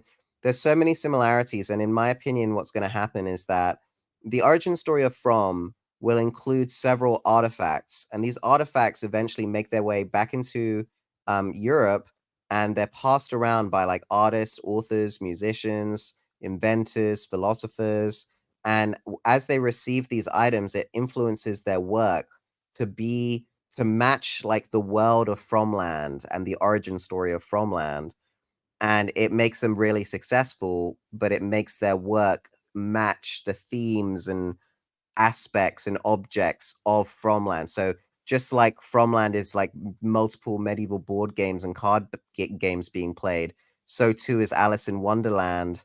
A world of board games and card games. The Queen of Hearts, the chess piece soldiers and stuff. So in much the same way, J.J. Abrams in an Easter egg I think we'll see on the show will be one of the people who have received one of these items, been influenced by it, and then passed it on to the next person. Yes, indeed. And Amy Bones, and thank you again for your generosity, PM. Um, I see I see some connections. In the first few episodes, it screamed out to me like there was a pregnant woman, you got Fatima, you had a drug addict, you have a boy. Boyd is there with his son. You have a dog. There were just so many things right off the bat. Even the one guy who was the engineer kind of reminds you of Khatri. There were just a lot of vibes that I got from Lost off of just the first few episodes. And Amy Bones, thank you for your generosity as well. 4.99 super chat. She says their book about the any and outie communication on severance is the Lexington letter. Yes. I couldn't find the Lexington letter. I think they had got rid of it or took it down, but it's still out there. People still have copies of it. And I got this copy from Anna last night. And so I'm definitely gonna go through here. I have a whole list of notes for Severance for the first two times that I watched it, and I'm gonna watch it again and take a brand new set of notes to see if I noticed some of the same things that I noticed. I know that Mr. Milchek has a family member that once worked for Lumen as well. It had to be one of his family members or something because they have the same last name. There's an employee that works for Lumen, and he has the same name, Milchek. But I'm definitely gonna read these. I'm gonna go through these real heavy, compare them with the notes, and from what I've heard already is that my theory might be kind of right as far as like certain events that these people are making happen with these numbers. Um and it's little events and also really big events. Um I have screenshots. I have a couple of screenshots. I don't have much, but I have screenshots of the numbers and I actually forget what the numbers were, what I came up with for the numbers. I think this is dope here how they have like the chip is like the little mascot that is giving the directions. So here's the thing about this handbook. This handbook seems to be only a handbook that's for micro data refiners. So yes, this is the orientation booklet for them. So this doesn't have anything to do with the other departments on the severed floor. So yeah, this is crazy. This is a position. Are there other micro data refiners or is it just four all of the time? Do they have to keep four? You know, so yeah, I'm gonna check that out and get back to that. Talk about From a little bit more. Um No, all good, man. Unfortunately, it is 4:43 a.m. for me, and although it is a Saturday, or I guess Sunday now, I should probably hit the hay. Um, okay. so I thank you for allowing me on your channel once again. I'm gonna write up some of the things that, like, literally the things that I just said in this live stream outside of the three-way mark, I came up with on the spot, and now I'm typing it all up, and I'm gonna post it in a Severance group to see what they think, Oh, right on. Right on. and Yes, then I'm gonna go indeed. to bed. It was great having you as always, and I can't Oh, wait are we to gonna tell them about, no, no, it's fine. Alright, sorry to interrupt. Go on, man. Okay, okay. Yeah. All right, we gotta hold some of the news. We gotta hold some of this stuff back. Yeah. Is there Um, anything you want to touch on before you leave real quick? yeah, one last thing, which was, I've been corrected in my pronunciation of Newfoundland, in some of the comments on my older videos, and I wanted to, share the same information with you, Real. It is not Newfoundland, as I used to pronounce it. It is in fact Newfoundland, like, but it's Newfoundland. Newfoundland. You say Newfoundland. You don't say, uh, instead of found, you're saying fun, basically. Okay. Newfoundland. So just so we get it right, we might as well be accurate when we're saying, an entire place. Be respectful of Right, the pronunciation, right? right. Um, Do you think it's an accent thing though? no, that's like genuinely how it's supposed to be pronounced. Okay. Yeah. They call themselves Newfies, believe it or not, out there. Newfies. Okay. Yeah. And they have a very interesting accent. It's kind of like a mix between Scottish, Irish, and a little bit of French, and of course Canadian.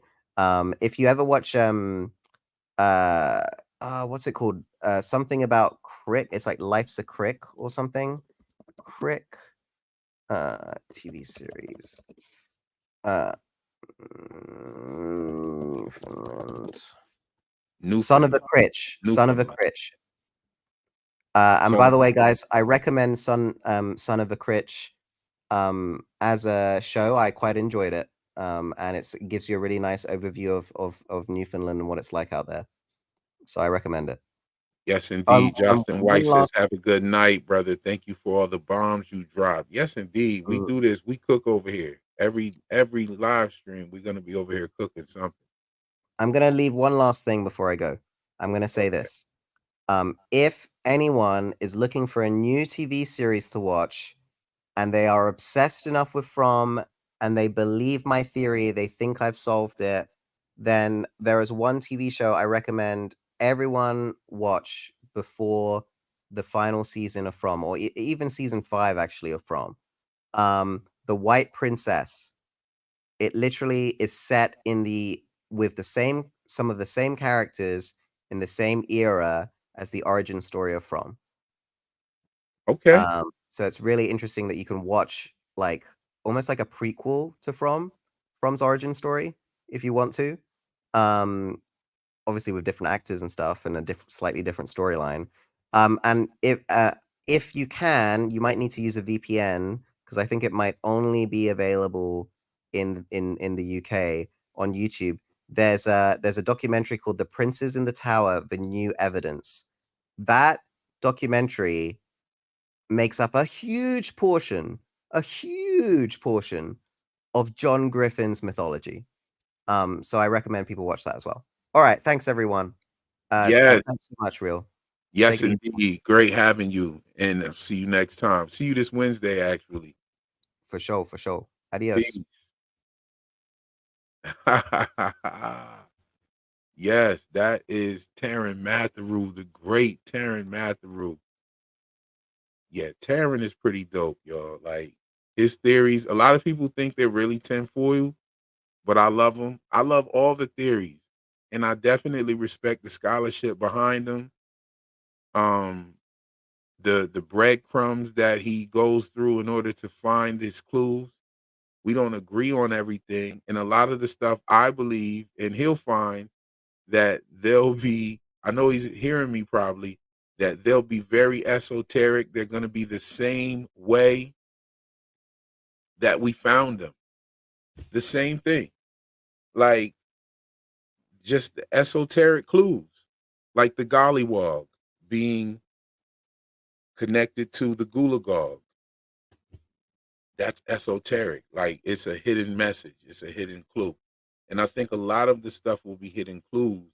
However, I do think that they will dive into the fact that From is a result of something that happened in history or the past. I do think that they will dive into that. I do think that they will express that on the show. I just think that the clues that have led us to find that information will remain esoteric. And the clues and the things that we think about in reference to the clues, not with the characters that don't have anything to do with the characters, I think will remain esoteric. I don't think they're just going to jump out the window. Okay, Papa Sock said, has anyone spoke about the blood being placed on jade symbols, possibly to start some event like transport or eclipse? No, we haven't talked about that specifically. But we have talked about the fact that blood is in every one of the visions except for the vision inside of the tunnel. Now, here's the thing. Here's a good question for you guys. Do you think when Jade was in the tunnel and he saw the symbol of the roots, do you think that that was real or do you think that that was a vision? Because when he first looks at up at that spot, there is no hole there. It's just closed. Did Jade see the did Jade see the hole open up or did he just blink and the hole was there? That's a very big question that I hope they reveal. And my answer is I think that it was real. I think that the kids on the slabs were a vision. And I think that what Jade saw was real. I think he literally saw the roots move and that hole open up. And this is why in the trailer we see him drawing his own book of symbols or adding to the book of symbols on the empty pages, maybe. He could have been drawing symbols as well. But his symbols definitely depict those roots moving. So I think it was real. And I think he saw them moving. And I think he saw that whole thing open up. Because the look on his face is not like he was startled that he just saw a hole appear. The look on his face was like, oh shit, that shit's moving up there. And so they show us the spot without the hole. Then they show us his face, and they show his face like, oh my God, look at that. And then they show us the hole there with the roots making the exact same symbol. Then when he looks around, the kids are gone. So that's what I think, that the kids were a vision, and them speaking the Ankui was a part of the vision that made him look up. He seen what happened. Now, if the kids are a vision, then the roots and the hole could have been a vision as well. But my theory is that when Tabitha was falling out that tower is when Jade saw that hole and a portal opened up and let someone out. I think that Tabitha ends up in the same place where someone comes in. And he gathers information from seeing what he saw, and he begins to figure this out. That's what I think. I think by season 4, our residents will know how to do more things in Frumland to protect themselves and also to fight back. I think that there's going to end up being a war in this place. And I think it's going to be between several important figures: Tabitha, Ethan, Victor, Boyd, Jade. And I think that Jim is going to have a revelation that he is related to the architects of that tower, and his bloodline is connected to the very beginning of this thing, just like his father was. Let's not forget, some people think that Tabitha is the reason why this bracelet traveled, but it could be from the fact that the bracelet was made from Jim's father's bootlaces. That could be what gives this item its power.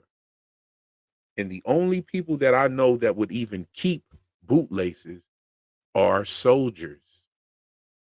Even soldiers have a special way that they lace their boots up. It's a very distinctive, special way that they're supposed to lace their boots. They take bootlaces seriously. And so I think that those bootlaces have some sort of power with them. Not necessarily the fact that Tabitha fashioned a bracelet, or it could be a combination of the two. So those are my thoughts on that. So we're going to talk about a couple of things here. We've been rocking for a little while. I'm going to hop off soon, but we're going to talk about a few more things. I'm going to go through some of the comments while I was on my long-winded rant and see what everybody's talking about. PM says, if you think about it, bottle trees would explain people traveling long ways in an instant. Yes, indeed. I agree with that. Especially the children going missing in the blink of an eye and never returning. Very from. Okay. America has always existed. Well, since Earth. It just didn't have that name, but it's very possible that the story starts elsewhere. That is very possible. Um, However, I think that, and you're right about America. Is as far as that's concerned, there are no real borders. Those borders are imaginary lines that people created afterwards. So all the landmass that connects to other land masses is one piece, really. And I agree with you there. However, I think that From is a place of turmoil. And I think that it was started by some sort of turmoil that emerged from the encounter of settlers reaching indigenous people in these lands. Um, just the fact that you have Civil War soldiers, Boyd was a soldier, Abby was a soldier, Martin was a soldier. Uh, the Brian Kelly connection was a soldier that died in Boyd's arms. I think we're going to see some sort of war. Let's go to another comment. Jostin says, I agree and was saying that the entity Ghost Tom tricked Jade into going there to finish a ritual that sets off a new entity to Fromville. I could see that. I don't think that the Tom or Katri ghosts are actual entities. Now, Taran thinks the same thing. I think that those are figments of Jade and Boyd's imagination in this place. Um, yeah, that's what I think on that.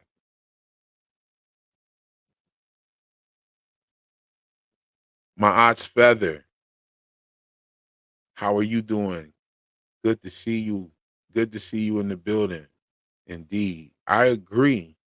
The root symbols were real. Yes, I think the roots were real, and I think that the kids were fake. And I think that the kids were just showing you what happens when that root system enacts. And I think that that root system opened up a hole under the tunnel when Tabitha fell out the tower. Visions and kids' birth came and went together. Okay.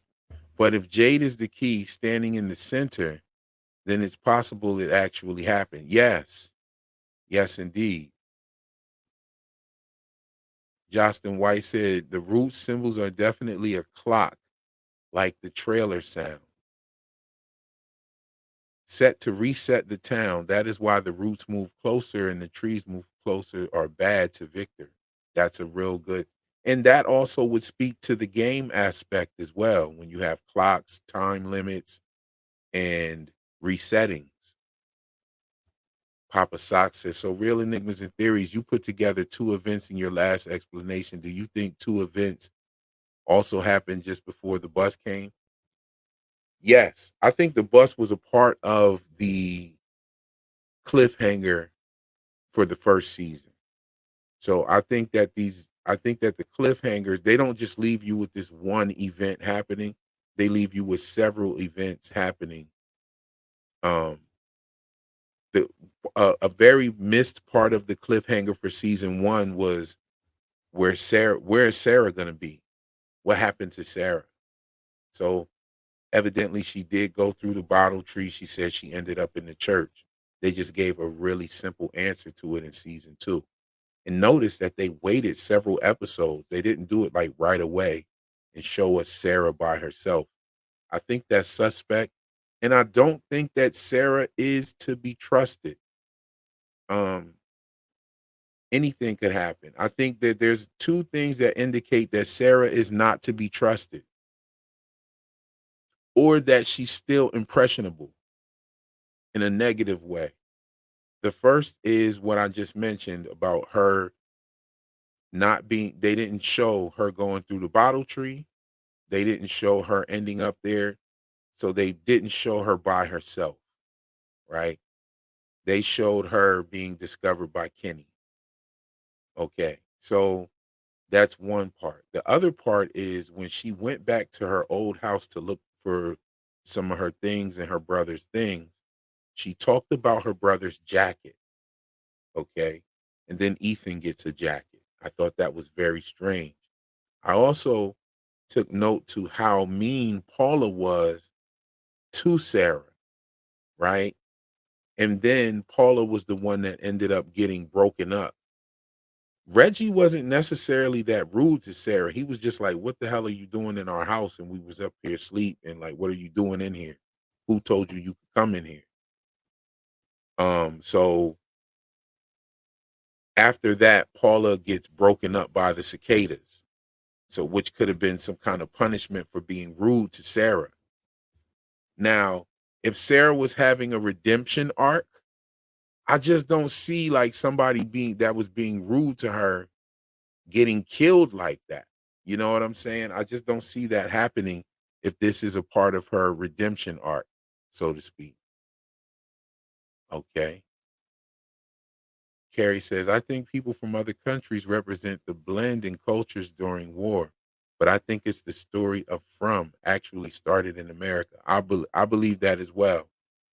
That's why a part of me doesn't believe like Tabitha's going to go to England and to France and go all of these different places, like in Taran's theory. Um, However, I think that the artifacts that he's talking about will be mentioned in an esoteric manner on the show. That's what I think.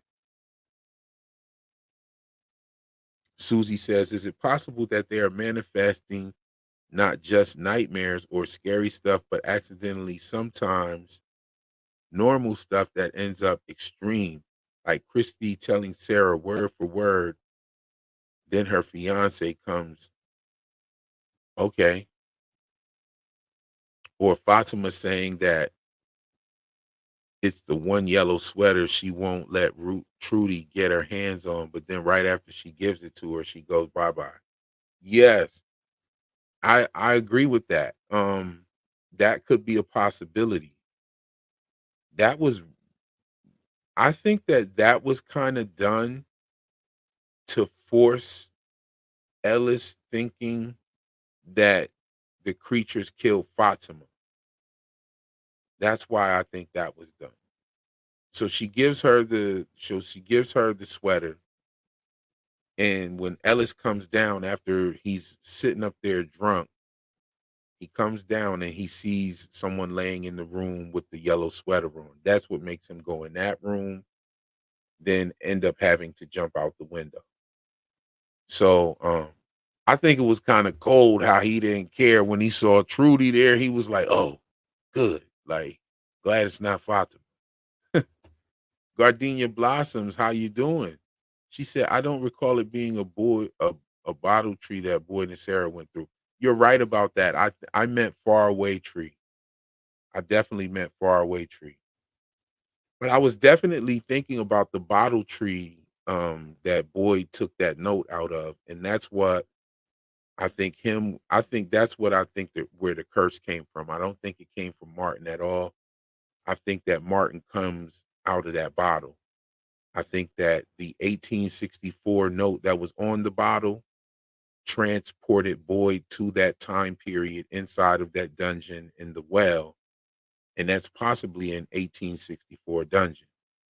And him having that note in his pocket when he went through the bottle tree, the enchanted note, I guess, is what took him there. Yeah, she's a murderer. She's a murderer. She's not to be trusted. That is clear here. Like, she didn't mean to kill her brother, but she did it while she was trying to kill someone else. Yes, indeed. Do you think Victor has anything to do with the events in From? No, I don't actually. I don't. I think that Victor is innocent. I think that Victor's innocent, but I do think Victor knew some things, and I think that his memories were erased.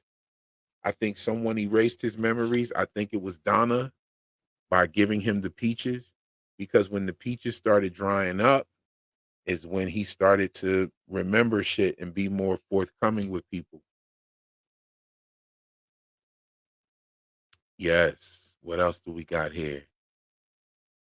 Daryl says, I don't think Victor has anything to do with the events in Firmland, meaning that I don't think he is behind anything. I agree with that.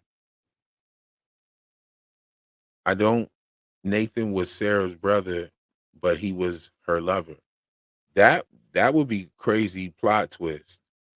Um, but why being in this place would they lie about that to the people? But they did have a weird kind of relationship. You know what I'm saying?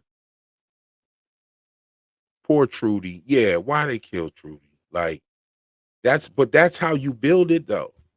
That's what I think was lacking in season 2. They didn't build anything with anybody. I mean, they killed the one guy as soon as he got off the bus. He died under the house. His death was so uneventful. You see what I'm saying? Like he dies from being crushed by the stuff. But before he dies, he's sitting there talking to him and they're joking about pancakes. And then he just is, oh yeah, I gotta die real quick, y'all. It just didn't make any sense to me. I wasn't feeling that. They just didn't give us any real deaths, but they didn't give us anybody that we really care about. And I think that they're going to do that this time for sure. They're going to take people that they couldn't kill Tien Chen in season 2, but they're going to kill her in season 3, and we care about her. I think we're going to get. I think we're going to get more of a reason to care about her as well before she goes.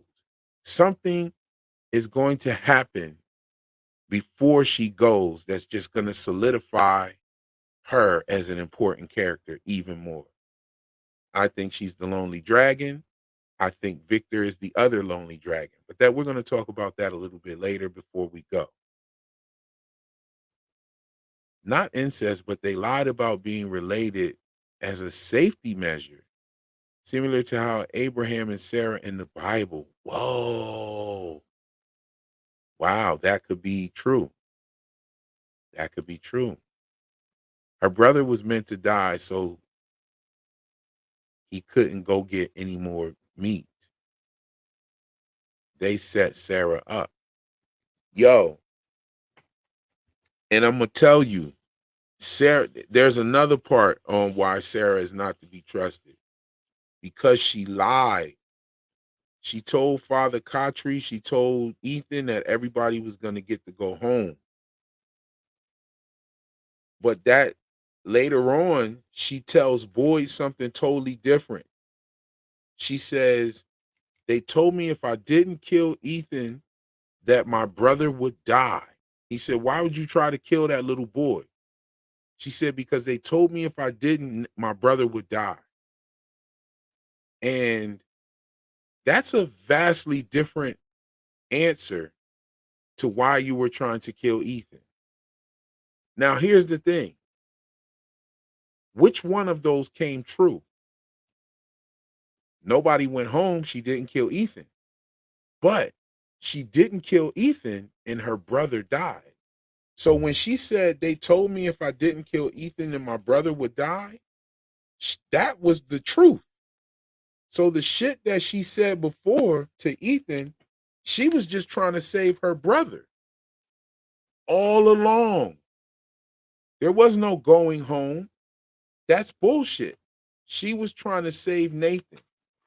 And she was even lying to Nathan. She was like, no, we're all going to get to go home. But what would happen was true. She didn't kill Ethan and her brother did die. So I think that Sarah is a fucking liar. She's a liar. And I don't trust her. And if you're going to do a redemption arc for somebody, you don't brutally kill somebody that was rude to them. You do the redemption arc, right? You show this person being rude to them, and then you do kind of like what they did with Kenny and Sarah in the post office, where they were talking and they were going back and forth. That was more of like a redemption arc.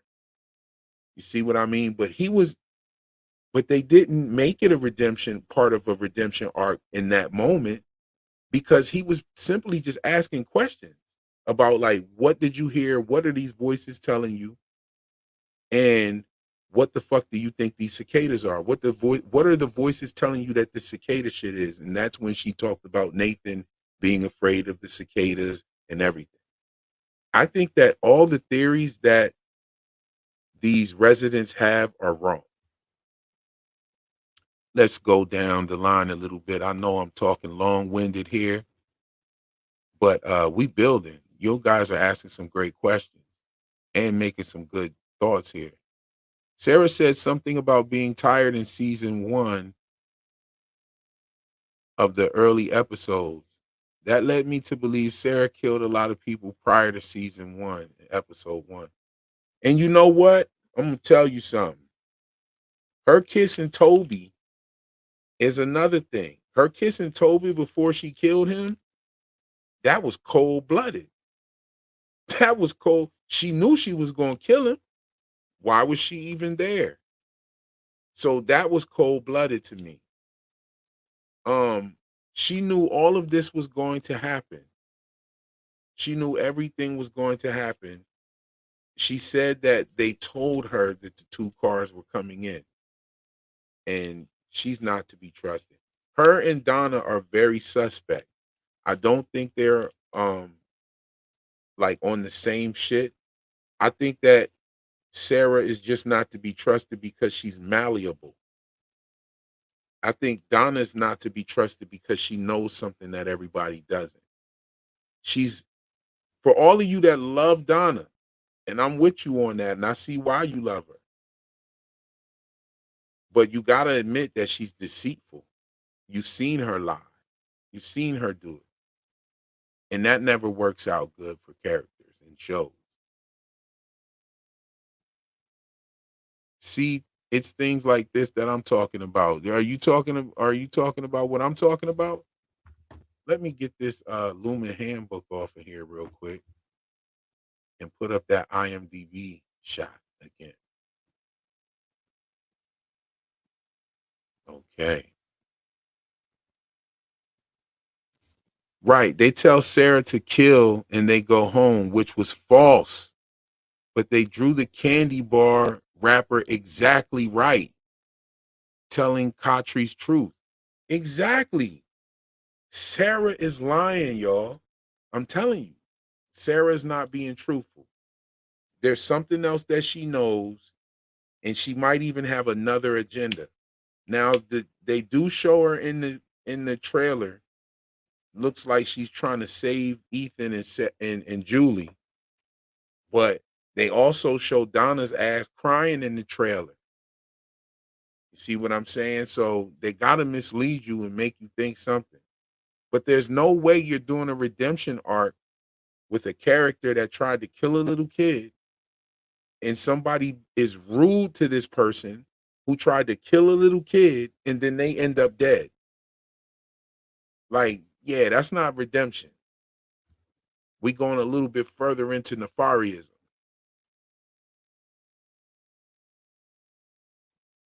Katri praying in those stones. I assumed he was a priest. Always bothered me. Like, what are you doing? Yo, now he's talking to my boy. Okay. Okay. I can agree with that. Also, the thing that he wears, like the little scarf that he wears, is very unlike a priest. A priest wouldn't wear something like that with the sun and the moon on it. That's idolatry. Like he wouldn't wear that. And he wouldn't be, I don't know about meditation though, because Jesus meditated in the Garden of Gethsemane. You see what I'm saying? So meditation is in the Bible. Jesus meditated in the Garden of Gethsemane. I've read the Bible. So like I love the Bible. I think it's one of the greatest books ever.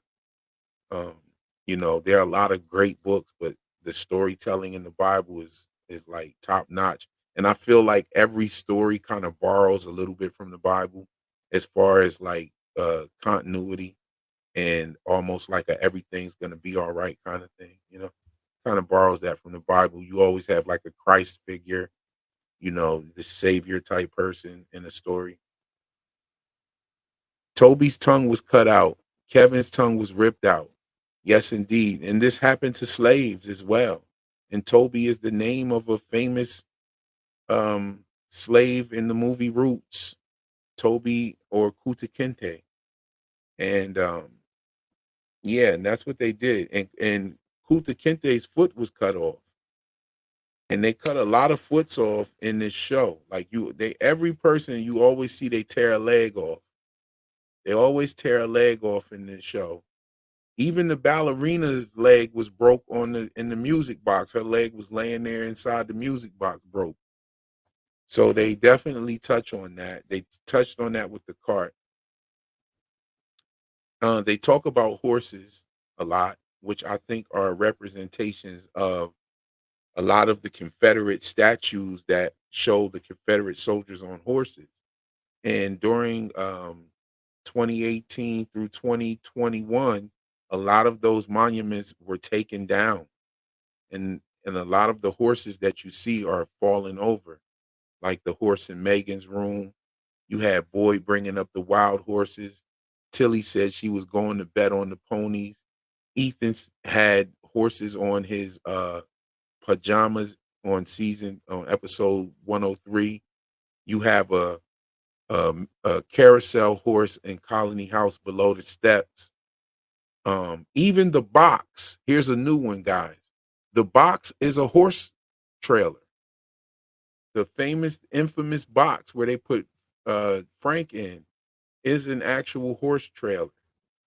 I was watching one of the behind the scenes videos, and it said the set director said, "Oh yeah, I just found this horse trailer and we started using it." Yeah, right. You just found it, right? Yeah. We didn't see Sarah end up at the church, most likely because it wasn't necessary to show. I don't get how Sarah is lying. What is she lying about? She lied about why she was trying to kill Ethan. She told Father Kotri that if she killed Ethan, that the voices told her that everybody would get to go home. But when Boyd asked her why would she try to kill the little boy, she said because the voices told me if I didn't kill Ethan, my brother would die. And the one that she told Boyd actually is what happened. So she definitely lied there. You know what I mean? And she showed her nature when she kissed Toby. I don't think that that was just some freaky shit for a pilot or anything like that. I think that that was showing her nature. You see what I'm saying? And she was sneaky. Let's not forget the first episode we see Sarah locking herself up in the diner, which I didn't understand. I still don't understand to this day. But later on, she's just roaming. Next day, after Megan gets killed, she's just roaming around in the clinic. Like how it, like, yeah, she's sneaky. She got some shit with her. Definitely.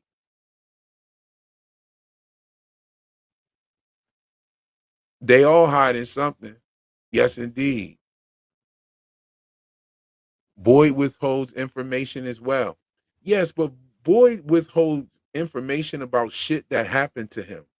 Like, you know, he holds information that will he doesn't want people to think he's crazy.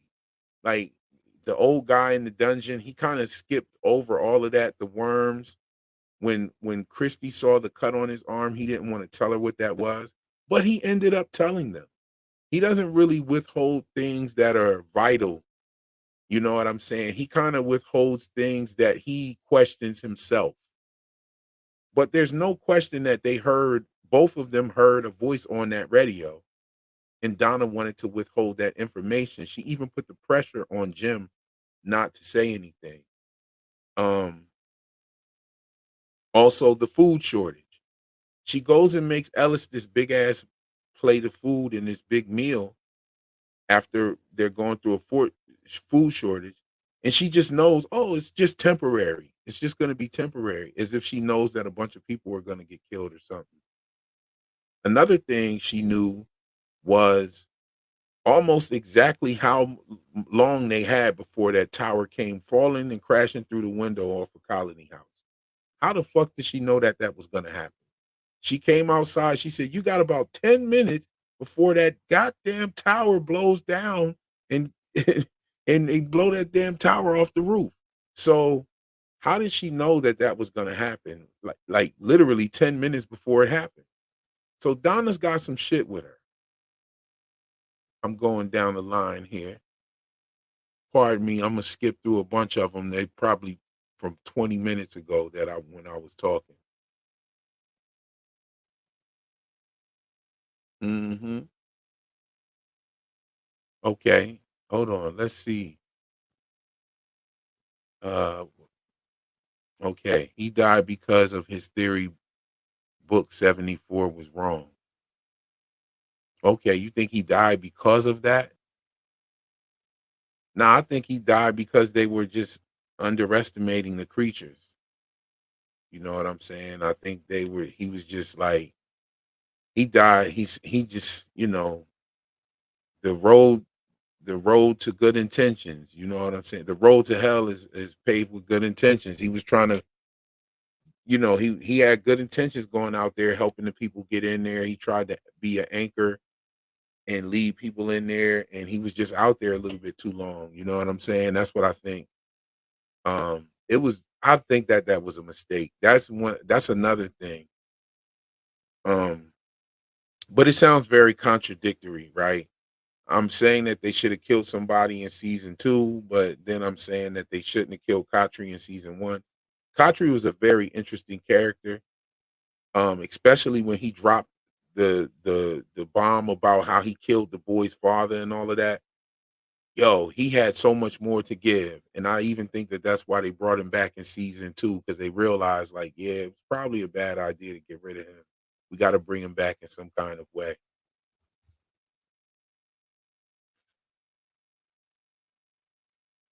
Okay, so he says the voices told her that she would get to go home if they did what she said, and that if she didn't do what they said, that everyone would die.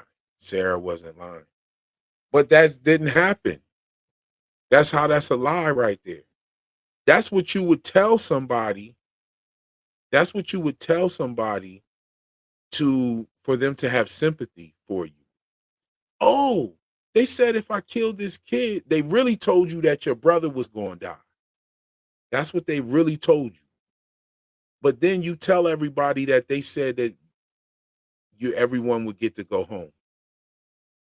So you tell them everybody's gonna go home. So they'll be like, oh, okay, yeah, I see why you was gonna kill this little kid. Yeah, I probably would, that was a sympathy lie. She lied. She lied because she didn't kill him and everybody didn't die. As a matter of fact, nothing happened from her actions of not killing, or her inaction of not killing Ethan. Nothing happened.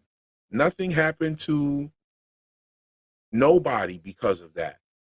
Everything started happening because Boy opened that bottle up. Think about it. Soon as he opened the bottle up, it's sitting in there. She goes into a seizure. He puts her in the tent. He waits for her to wake up. He goes back and he gets the bottle down. He opens the bottle. It says 1864. He sits his happy ass in the tent. She's sitting there saying, hey, we shouldn't. She wakes up. He starts talking to her. She says she heard a woman's voice that says, tell Mr. Fish and Loaves I was wrong. Everything's cool. They're talking. And then he brings up the note in the bottle. Hey, by the way, I got one of those bottles down. There was a note in there, 1864. It said 1864. That's it. The very moment he said that is when something grabbed the tent, pulls it to one side, pulls the stakes out the ground, pulls it to the other side, stakes go out the ground, slid this shit down through the forest like a Monopoly piece on the board, took them right to jail where the spider webs were. They stayed in there all night. They didn't get out. They stayed in there all night. Then they get out the next morning. They have a little talk even before they get out, like she's playing with the worms and shit. So that's when he starts having vision. He has a vision of Abby. That's when his vision started, after he fucked with that bottle tree. So Sarah not killing Ethan didn't kill everybody. That was obviously wrong. And if they did tell her that, that was wrong. It was a lie. But still, lies are coming from the mouth of Sarah. Because now, no time before Boyd asked her, did she ever say that the voices told her that if she didn't kill Ethan, her brother would die. She only said that one time, and that was to Boyd. And here's the thing. That's the only thing that was true. So Sarah was lying. And again, her kissing Toby and just killing him in cold blood like that, it says that she probably has killed somebody before, and I've seen other people theorize the same thing. Justin says the Soul Runner said that at San Diego Comic Con that they're aware that Sarah was not told about killing Toby, and they were aware and have a reveal for that. Bro, you scrambled that one up. I couldn't understand that. The showrunner said at San Diego Comic Con that they were aware that Sarah was not told about killing Toby, and they are aware and have a reveal for that. Oh, okay. I caught you. So yeah, I gotta check that out. I gotta see what you're talking about. I haven't seen that. If you can post that in the Discord, post that interview in the Discord. Are you talking about the panel discussion that they had at Comic Con?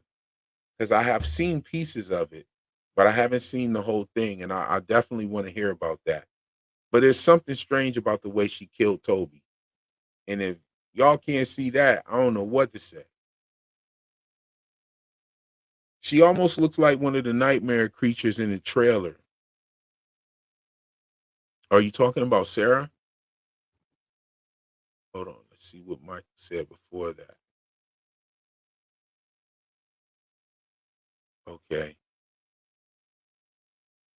That's going to have some bad implications with Jade. Yeah, Jade. Okay, so Sarah is almost like the pariah, right? She's the pariah right now.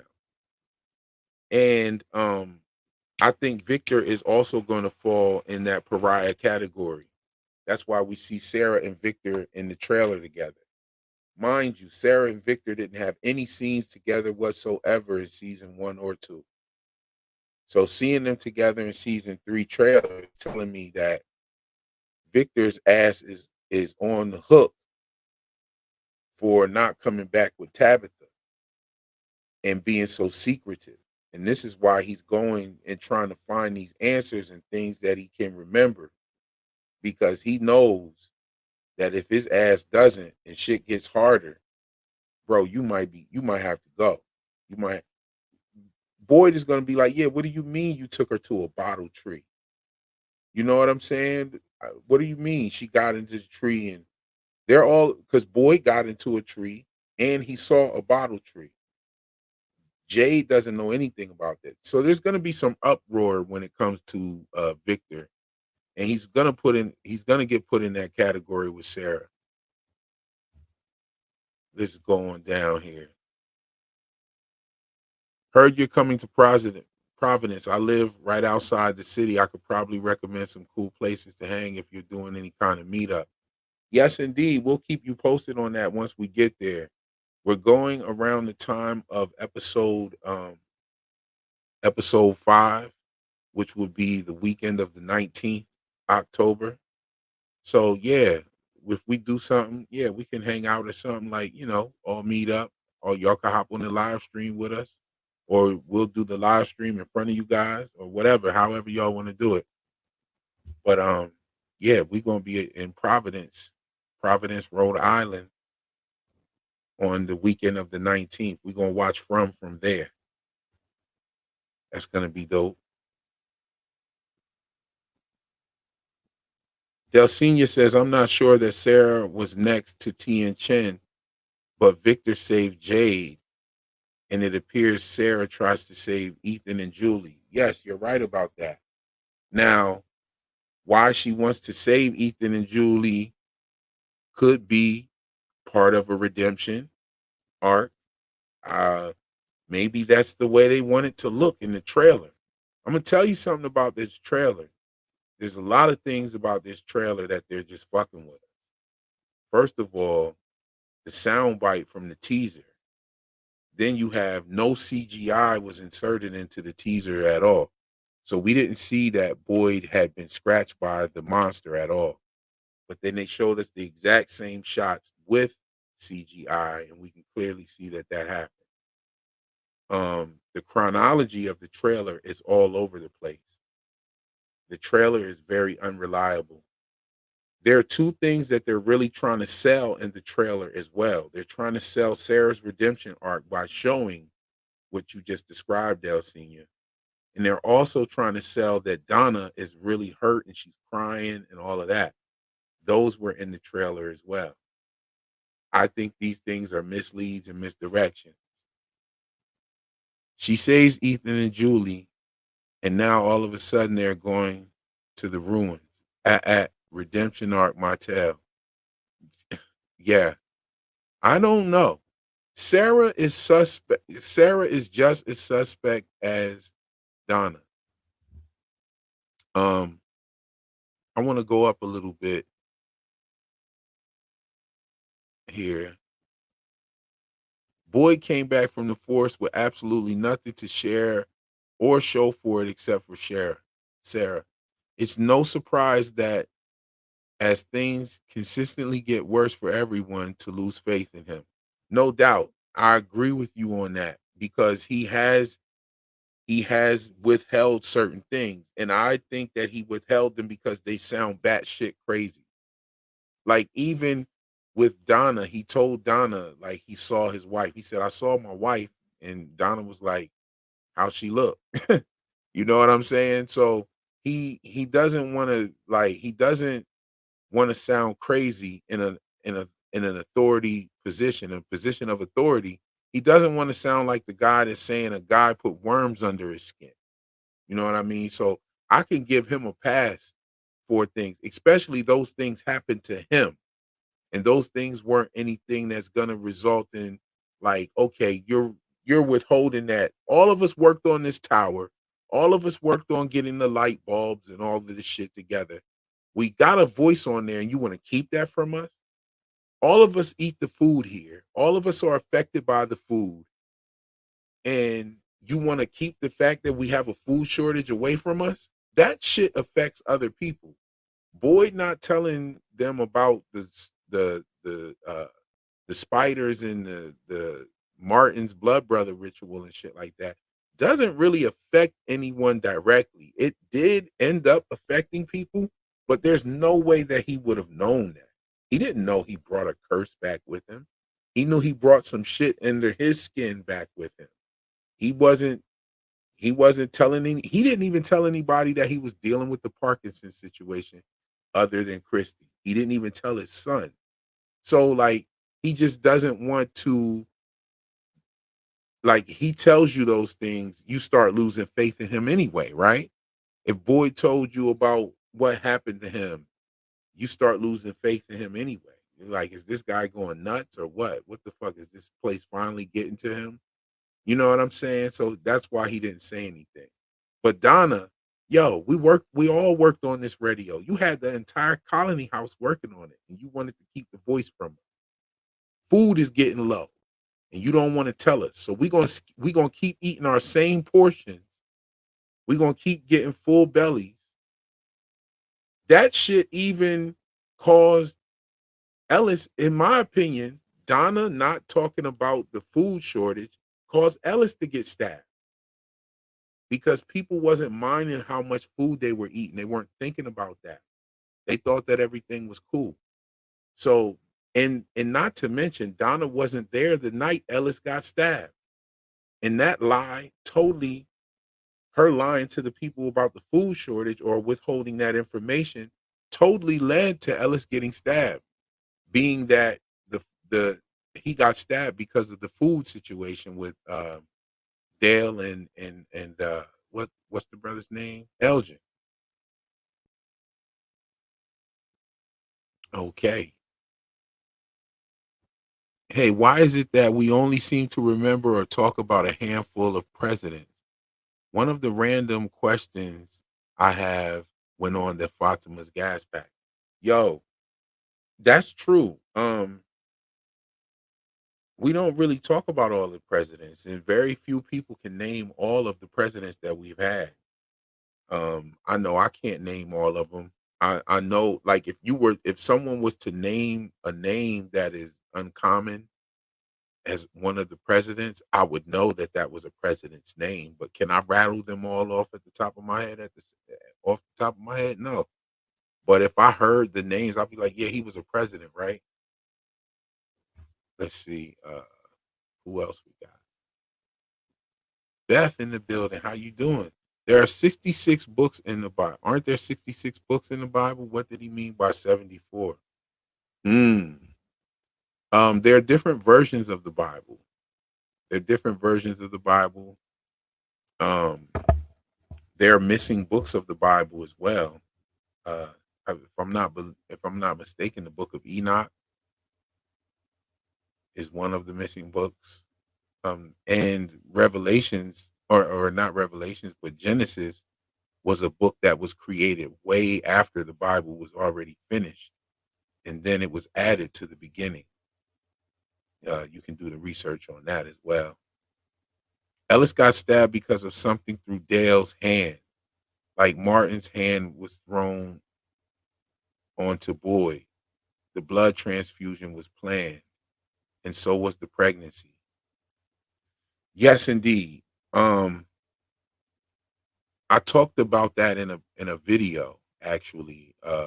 How the slow walkers came to be. If I'm not mistaken, I talked about the barber pole and its relation to the venous blood and the oxygenated and deoxygenated blood. The red and the blue and the white stands for the white blood cells. Um, I talked about the blood transfusion and bloodletting. As a matter of fact, barbers used to be who did blood transfusions and bloodletting, and barbers were the ones who were pulling teeth and doing stitches.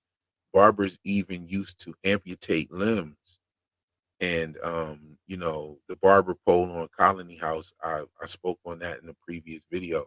I might do one of my shorts about that as well. Talk about that. That's a dope topic, actually. Let's see what else we got.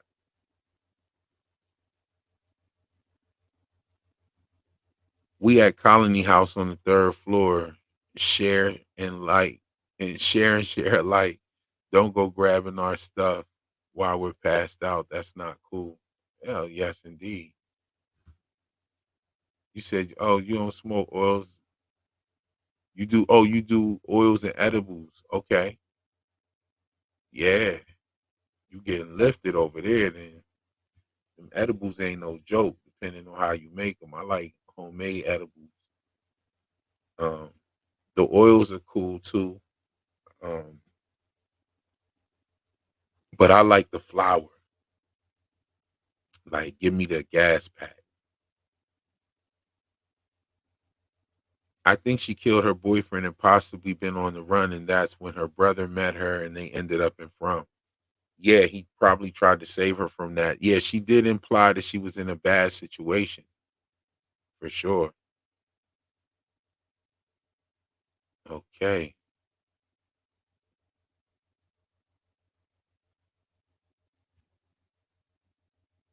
Okay, Delcenia said there are 66 books in the Christian Bibles, but the Roman Catholic Bible has 73 books. Yes, indeed.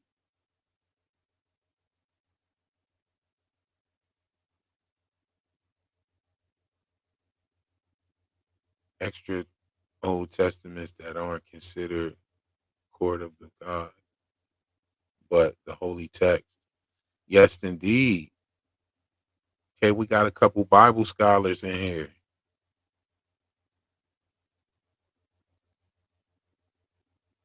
Am I right about Jesus meditating in the Garden of Gethsemane? Let me know if I'm right about that, Dale Senior.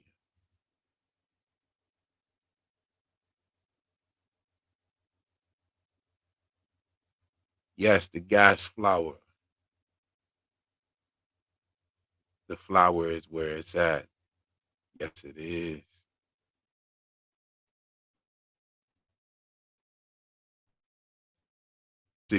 Six. Oh, what's going on?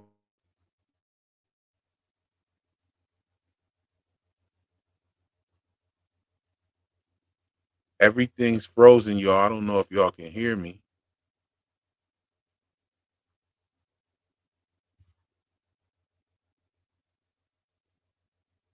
Okay. I'm correct, but that's not the only place he prayed. Yes, indeed. Mine are homemade. I use edibles because you get the medical properties. Yes, you do.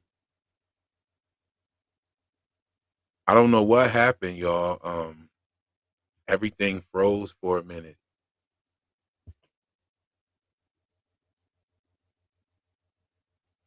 Okay, that's great. I'm glad y'all can hear me. Well, we've been on here for a couple of hours. We've been on here for several hours. How long we been on? How many likes we got? How many people are still in the building with us? Okay, we got 85 people in here. We got 81 likes. That's beautiful, y'all. Thank you.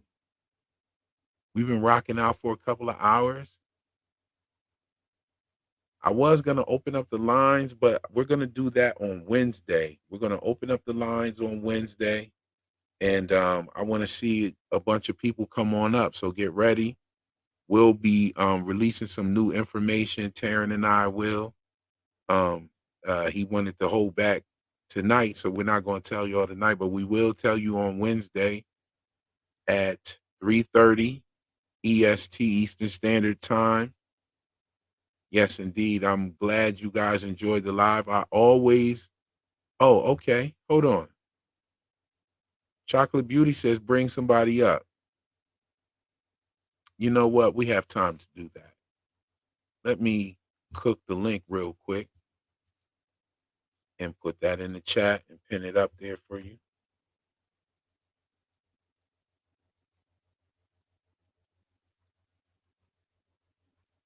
Yes, let's do it. I'll pin that up there. You can come on up if you want to. We can rock out for a couple of minutes before I get off of here. Thank you, Nini. Yes, it's always a great live. It's always a great live when we have the Frumly coming through. We're building, coming together, sharing ideas. I hope I didn't bore you with my rants. I know I get long winded at times. Taran gets long winded too, but he be spitting some heat. I enjoy hearing him and his theories. So if anybody wants to come up, I'll wait for a couple minutes for somebody to come through. I definitely want to hear some perspective. I would love to hear some pushback actually on some of the theories and some reasoning and perspective behind it. You know what I mean? Ah, yes, indeed. I'm ready to hear some of it. I just put one out. So I'm nice right now. So I'm waiting on some. Hold on, let me spark this back up while I wait. I'll spark this up while I wait, y'all. When this is gone, I'm gone, y'all. Chocolate Beauty, I tried. I put the link out there. Nobody's coming up. We got 85 people in here. Nobody's coming up. Y'all bugging. Spark that back up. I'll sit here and chief a little bit while I wait for somebody to come through.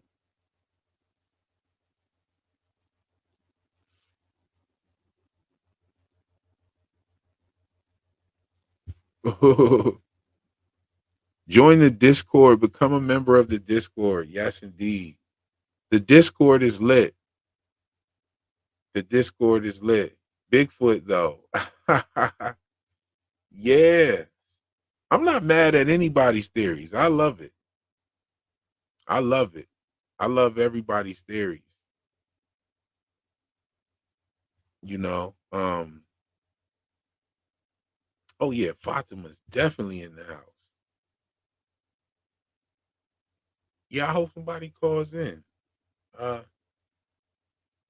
I rolled this pretty good here, so not a little bit, not too long. Yes, indeed. We still in the kitchen. We about to leave it though. I put the link up there if anybody wants to come up and chat real quick. If they don't come, I'm out. Sifu said you feel like you too old for Discord. Man, we're all young at heart. We're all young at heart, especially when it comes to this show. We're like kids in a candy store.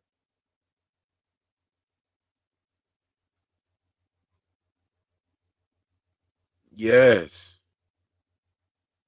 What do you guys think about the crossword puzzle or the word find? Let me bring up that word find. Let's see here. Yeah, that word find was pretty dope. What you guys think about that? I had a picture of the word find. Where'd I put it? I know Taran and I were talking about it, so I probably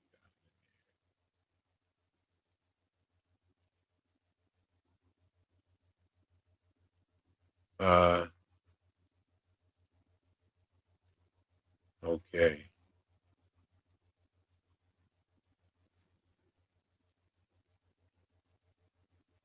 Let's bring this up.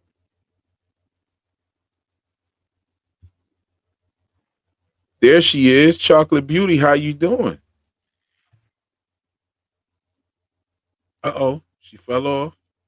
I guess I was taking too long. I was trying to get our picture up.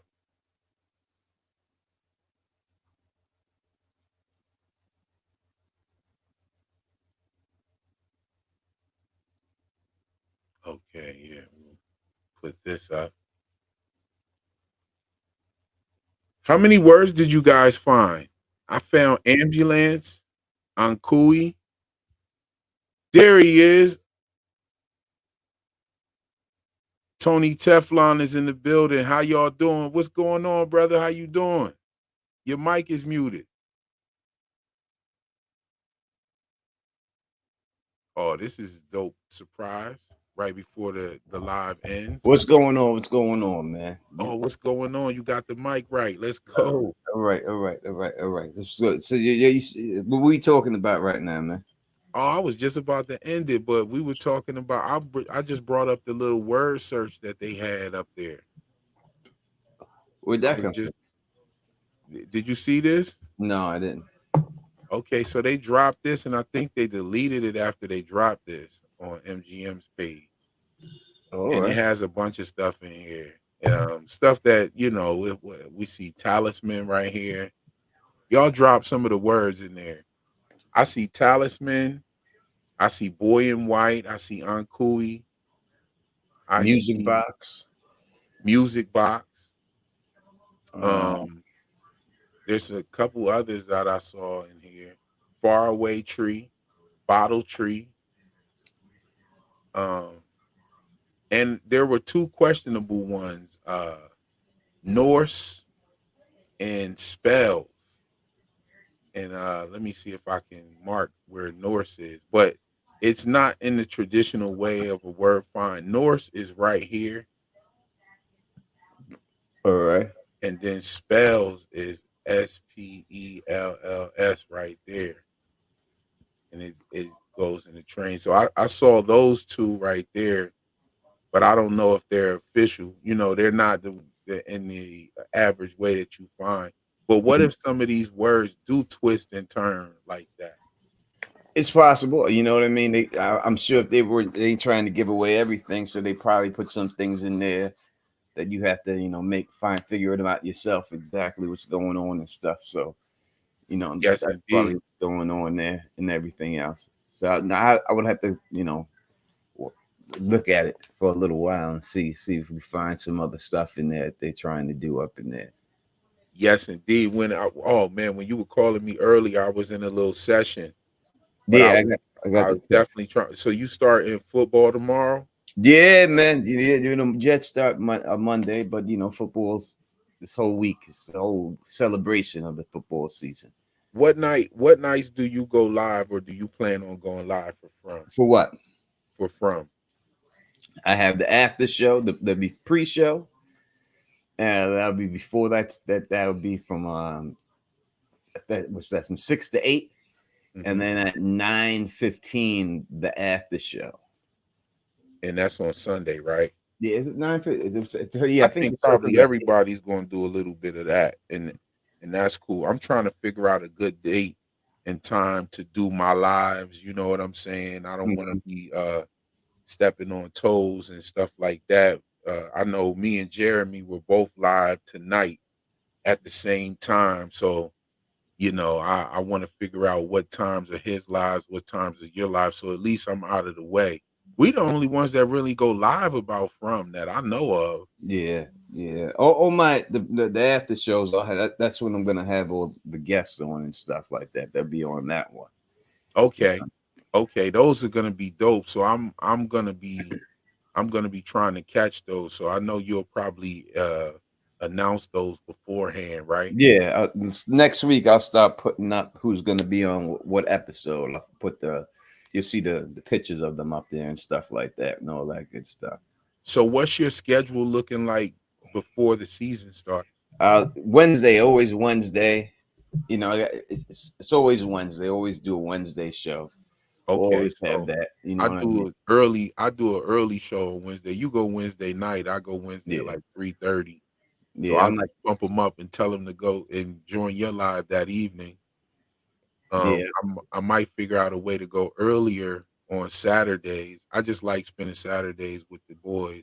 I Hmm. don't think I'll give that up. So I will figure it out because Jeremy goes live on Saturday nights, but he does Fridays too. So we'll figure it out. We'll see what's going on. I just don't want to be in anybody's way. I want everybody to get their fair share. I don't want to be, pulling people out of the live because I know today he was live and I was live at the same time. So and that happened last week as well. But I think the people actually kind of like that because they go back and forth to each live, and some Well, are on this live, some are it on could that be live. it could be a situation where it's a bar hopping situation, right? You want to put two bars by each other. Lowe's is always next to Home Depot, right? There's a reason why they do those things. So Right, that's cool too. Yeah, so it might not even bother Jeremy. It doesn't bother me. It doesn't bother me. I think everybody's gonna get some views and people coming through. I think they love our channels. They love all of us. You know what I'm saying? And so the love is there. The love is there. So I think it's all good. Um, I haven't locked in a date for the next multi-stream. I know we was gonna do that for my channel, but I'll mhm. let you know about that. I know you're not gonna be available tomorrow. I did get two people that could have went tomorrow with us, but we'll just do it another day. We'll do it a Yeah, day that none of us go live. It'll be a nice treat. You know what I'm saying? yeah. In the pre-show, we could do one, for everybody. We'll have everybody on right before the season starts, the first day of the season. We'll do Oh, something you like gonna that. be busy this season too, because from is not. Yes, it's a lot. It's gonna be a lot, but it's a 10-week grind. That's it. That's all we got. So you gotta That's take all we got. advantage of it. Yeah, the week of the Sunday of Thanksgiving, the Sunday before Thanksgiving is the finale. Yeah, so it's only it's So it's only probably gonna last a couple more weeks after that because the theories is really gonna be flying with them cliffhangers. yeah. All right. So we told you to. I heard you say something about pushback on some theory. What is this theory? What theory are we talking about here? Okay, now I don't think you're gonna have no pushback for this one, bro. I think we might be Okay. on the same page with this. Donna and Sarah are suspect as hell. Sarah? No, I don't think Sarah is. Donna, I could see, but I don't think Sarah is. Okay, so we agree on Donna. So I'm not gonna go into that. I'm gonna give you my case for Sarah real quick, and I want to hear what your thoughts are. Yo, y'all about to get a real treat right here. You got two of the best doing this shit. We rocking right now. About to go back and forth on a theory. My theory about Sarah is something's up with her. She lied about why she tried to kill Ethan. She told Father Kotri. She even told Nathan. She said, no, he was grabbing her, trying to stop her. And she said, no, we're going to get to go home. And she told Father Kotri that we'd all get to go home. She even told Ethan, oh, we're all going to get to go home. I'm sorry for what I'm about to do. We're all going to get to go home. And she said the same thing to Tabitha. Sorry, but we're all going to I'm sorry for what I'm about to do. She was like, why are you saying sorry? Hmm. Okay. All of that said and done. then she draws the candy bar accurately. And she didn't draw that candy bar. You could No. tell that her hand was being controlled. Yes. Like she wasn't in control when she was drawing that shit. Mm-hmm. So then she kills her. She doesn't kill Ethan, and her brother dies. And when Mm-hmm. her and Boyd are walking in the forest, Boyd says, "Why would you try to kill that little boy?" And she said, "Because the voices told me that if I didn't kill him, my brother would die." So Mm-hmm. wait a minute. I thought you said that if you kill the boy, we all get to go home. You didn't say nothing about your brother dying. All right. So I Now think that. let me finish. I thought that was it. Let me finish. Go on. So okay, with all of that being said, it made it look like she was on some sort of redemption arc. But here's the problem with her redemption arc. In a redemption arc, if you did something wrong and you get pariahed for doing it, like Negan. Okay, let's take Negan. Negan was he was put in the jail under the in that little brownstone shit that they had him in. Okay. He didn't have a part where people started dying on his behalf. Like he had to actually earn the trust of someone. He earned the trust of the little girl talking to him. And then he earns more trust and he continues to do good deeds. He continues to take that farther as far as a redemption. Now, in Sarah's redemption arc, she goes back to her house and the girl is rude to her, and that girl ends up busting open from the cicadas and shit, like, or from whatever killed her, right? So she bust open. Well, I think it was the cicadas because you could hear them when Reggie's screaming and shit. You could hear them, and so a redemption arc is not going to have somebody that was rude to you for a valid reason end up dying after being rude to you. You feel me?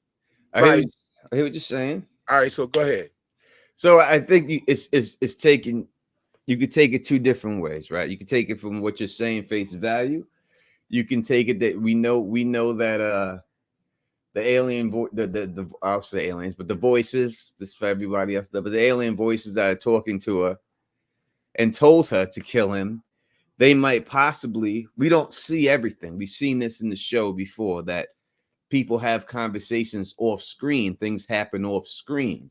We can't just assume that the one conversation she talked about is the only conversation that they've had there, right? That they've had with her. So I think it's possible they did tell her, your brother would die. This was off camera, and they didn't show that, and they didn't say that. Now, as for her killing the boy, we see her in the scene with the nurse go through the whole thing. Would you and try to talk to us like, hey, would you do something wrong that you knew was wrong, but it was to benefit everybody? And if everyone can go home, and then she tells her, then yes, if it was me, I would do that. So she had that whole explanation, had that whole talk with her that night. And then the next day, after she got that redemption from her, and that lady told her, I would do that to go home to be with my fiance. I wouldn't matter how bad it would be, So after that, then it's like, that's when she went into action to do it. So I think that what she said is valid. As for the thing that with the people being mean to her, and then them dying because of that, we don't have any proof that that's the reason why she died. It seems like they were trying, this is the setup for Reggie, and then Reggie was a bigger character, and you needed to break Reggie and stuff, and they had her in Sarah's house. This chick act like an asshole, so people will remember who she is when it went down and it happened. What happened to her happened to her, Mm-hmm. So I would look at it. And you know what? More You bring up a good point about her talking to Christy beforehand about getting to go home. You see what I'm saying? So that kind of gives her a little credence to maybe that's what they said. But I just look at that as like both of those things can't be true. Right? What did they tell you? That your brother was going to die if you didn't kill Ethan, which we see actually happen, or They could everybody was going to get to go home if you did kill Ethan. they could have told her both, and she just said the one thing in the beginning, just like and then she said the second thing after. They could have said both things to her, just because she didn't say it at that particular time doesn't mean they didn't say it to her. And then what's up with Sarah wanting to bury the body of Reggie? What do And you mean? all, and didn't she offer to bury somebody's body, or Paula's body, or Sarah's? She offered to be the one to bury the bodies of Sarah, of Reggie or Paula. When Reggie got shot and killed? One, I think no, I think it was Paula. She offered to bury Paula's body. Well, I think that she's emotional right now and looked at as a pariah. So if she can do something to get back in the graces of the town, I think that she's just willing to do it. You know what I mean? This is the same person who, basically had Kenny's father killed and came to work the next day and, and tried to help out there, even though she knew that she was the reason why things happened. So I Yo, don't, shout out Justin real quick for gifting that membership. Much appreciated, brother. We yeah, when I appreciate look the when I generosity. look at her arc, like Sarah's like the first person that we see in the town, right? The first person they just show is Sarah Yeah. when they come through, right? She's the first person we see. She's the only one that's connected to the place. The father went out on a limb to keep her alive in there and everything else. We seen her, help Boyd out and everything else. I don't see her being a bad person. It just wouldn't make sense to do all this. It's too overstated, right? You're gonna make her do all these bad things, and then in the end, she's the bad person. It just doesn't play for me. You know what I mean? I think that she's being forced to do these things. She's being manipulated like everybody else is in there, and that's the reason why. And it wouldn't make sense for her to be the actual bad person. If you're going to have a story of somebody inside the town, now let's say Sarah was the bad person in the story, and turns out that Sarah is the bad person. People are going to be like, "Oh, I already knew it." It's not a reveal. It's nothing big there. You know what I mean? So I just don't see in a writing. After the whole making her go through the seizure and stuff, like they're making it look like she's some sort of victim, but she killed Kobe in cold blood. She killed Toby in cold blood and kissed him beforehand. Yeah, because Something's up with Shorty. she did because she kissed him. I do believe she kissed him because she felt bad about what she was going to do, what she had to do, and she was trying to put him at ease before you strike. It's like when people kill animals and stuff, they coax them a little bit and make them feel comfortable before they deliver that blow. And I think that's why she kissed him, because he calmed down right after that kiss, and then she hit him in the neck.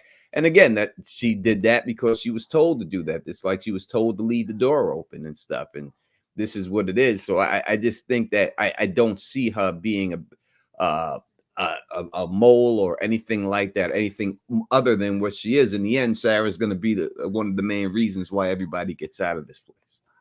So you think she's gonna be you think she's gonna have that whole redemption? I think that yes, she's going to be one of the main reasons. Not saying she may not make it out herself, and that may be her final thing. She sacrifices herself in some way, but everybody else gets to go home because of her sacrifice in the end. I'm thinking like when you try to kill a child, that kind of like shows how far you'll go. Yeah, and same thing, just like Like when Christy. you, that's why I think they made a mistake with Rebel Moon. Like they had the main character. She was a straight up child killer. Yeah, they had the same thing with her. Christy said she would do whatever it took. She said she had to kill somebody to get back to her thing. She would do it. So and Christy said if push, Well, she didn't really ask her the kill part. She just said, "Would you do something bad or something to get everybody she home?" basically insinuated it and she was and Chris was like, I do whatever I gotta do to I get back think to her. Christy would have been like, well, who the hell you planning on killing? Yeah, if she can't come out and tell anybody she's gonna do that, because then she would have got bagged up. It had to be a secret. Yeah, Right? She couldn't really just come out though. and give the plan out and everything else like that. So yeah, I don't see that with her. Donna, I could see 100%. Again, as I've said before, you know, if there's going to be a mole, it needs to be someone who's been there for a long period of time. If this is some type of experiment, to watch the whole experiment, and she's been there long enough, and it's someone that people actually care about. So the change would be somebody that would be shocking, because people like Donna. They wouldn't want Donna to do that. So if that happened to Donna, it would make more sense to be her character than somebody else who just got there and no one really cares about. For some reason, can you hear me, Tony? Yeah, I can hear you. Okay, cool. Yeah, for some reason everything was frozen again. And and Chocolate Beauty's right. She said Sarah was hesitant about killing Ethan or harming Ethan. She was, and she was like crying before it even got to it. Like she definitely does that. And we do, and Julie B's in the building. She said, I foresee Sarah saving Ethan's life when he's outside at night in the trailer. Well, it's in the trailer.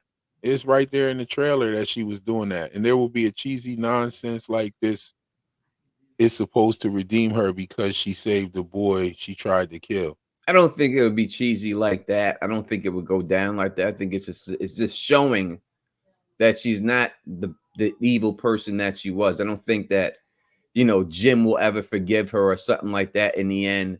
You know, Ethan may start to forgive her a little bit and stuff, you know, but I can't see them all just forgiving and letting shit go. Jim don't be letting shit go. So I can't see it going like this. So I don't think it's going to be Jim already let it go. He called her a scared child, but he called Victor a freak. And yeah. Victor literally saved his daughter and his wife. And he's Yeah, but calling if Victor a you're freak. if you got kids, bro, and you know that if some grown ass man is drawing cartoons out of crayon and trying to take your kids off into the woods, you know what's going to happen. Oh yeah, we getting busy. you know, We getting you know busy. what's gonna happen. I You would ain't have gonna been. be. I'm not saying I wouldn't have been knocked Victor the fuck out, but I would have been dead ass wrong for that though. Later on, in hindsight, I would have been wrong for that. Now we as the viewers know that Victor is not trying to harm Ethan or no shit like that. However, if I was Jim, I'd be thinking the same way. I'd have tossed his ass like, "Yo, get the fuck! What are you sitting in front of my son for with these crayons and drawings and shit? Like Yeah, you're gonna you have a grown lollipops. man. You supposed You're to gonna have approach me." lollipops and ice cream next, son. Right, yeah, you supposed to approach me, and you supposed to approach the parents and stuff like that. You don't approach kids on they own. But Victor was, you know, you could tell Victor's on the spectrum because he wasn't even thinking about any of that kind of self awareness, and he was just fixated on the fact that the boy in white chose Ethan to reveal himself to. So Yeah, he because was just stuck on that. because After he been, he ain't seen the boy in white for all that time. right, right. He was So in originally hindsight, born. after him saving my daughter from Colony House, because first of all, if my daughter would be up in Colony House, I'd be worried just that she's at Colony House. Not even no fucking monsters have anything to do with it. Like Mhm, Colony House, you got orgies and drug usage and mhm. people having sex in front of kids 10 feet away on the floor. Like that shit right there, I'd be worried about that. And then Victor saving my daughter and then her having the whole change of heart and not wanting to live in Colony House no more. I'd have been like, yo, let's go see Victor. Let's go see Victor. I want to get to know this guy that my child is wanting to communicate with. Like that's how you do that. You don't just let some dude just like take. But see, here's the same thing. You don't do that with Sarah neither. You know what I'm saying? And you don't. I like he's Well, calling. Tabitha didn't let Ethan go off with Sarah. She tried to run away, and then she was like, "Nah, I That's ain't what I doing was about to point out. I was about to point out. Look at how Tabitha wanted to go with them. She was like, "No, I'll come with you. You're not about to take my child alone.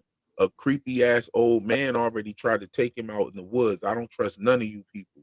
So Tabitha was on point.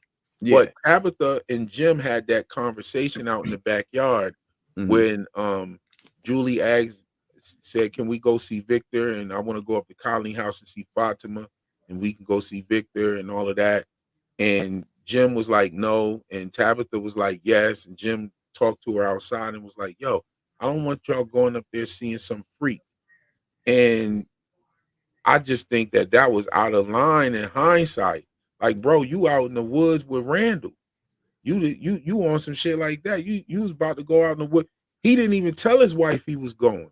But at the same time, I agree with you. Like, I have children. No old head is coming to take my children into the woods. That's just not gonna happen, right? Yeah. Nah, your ass is getting Yeah. work. It's not even But gonna be like I'm after not you like Jim is better man than me because I wouldn't even talk to you.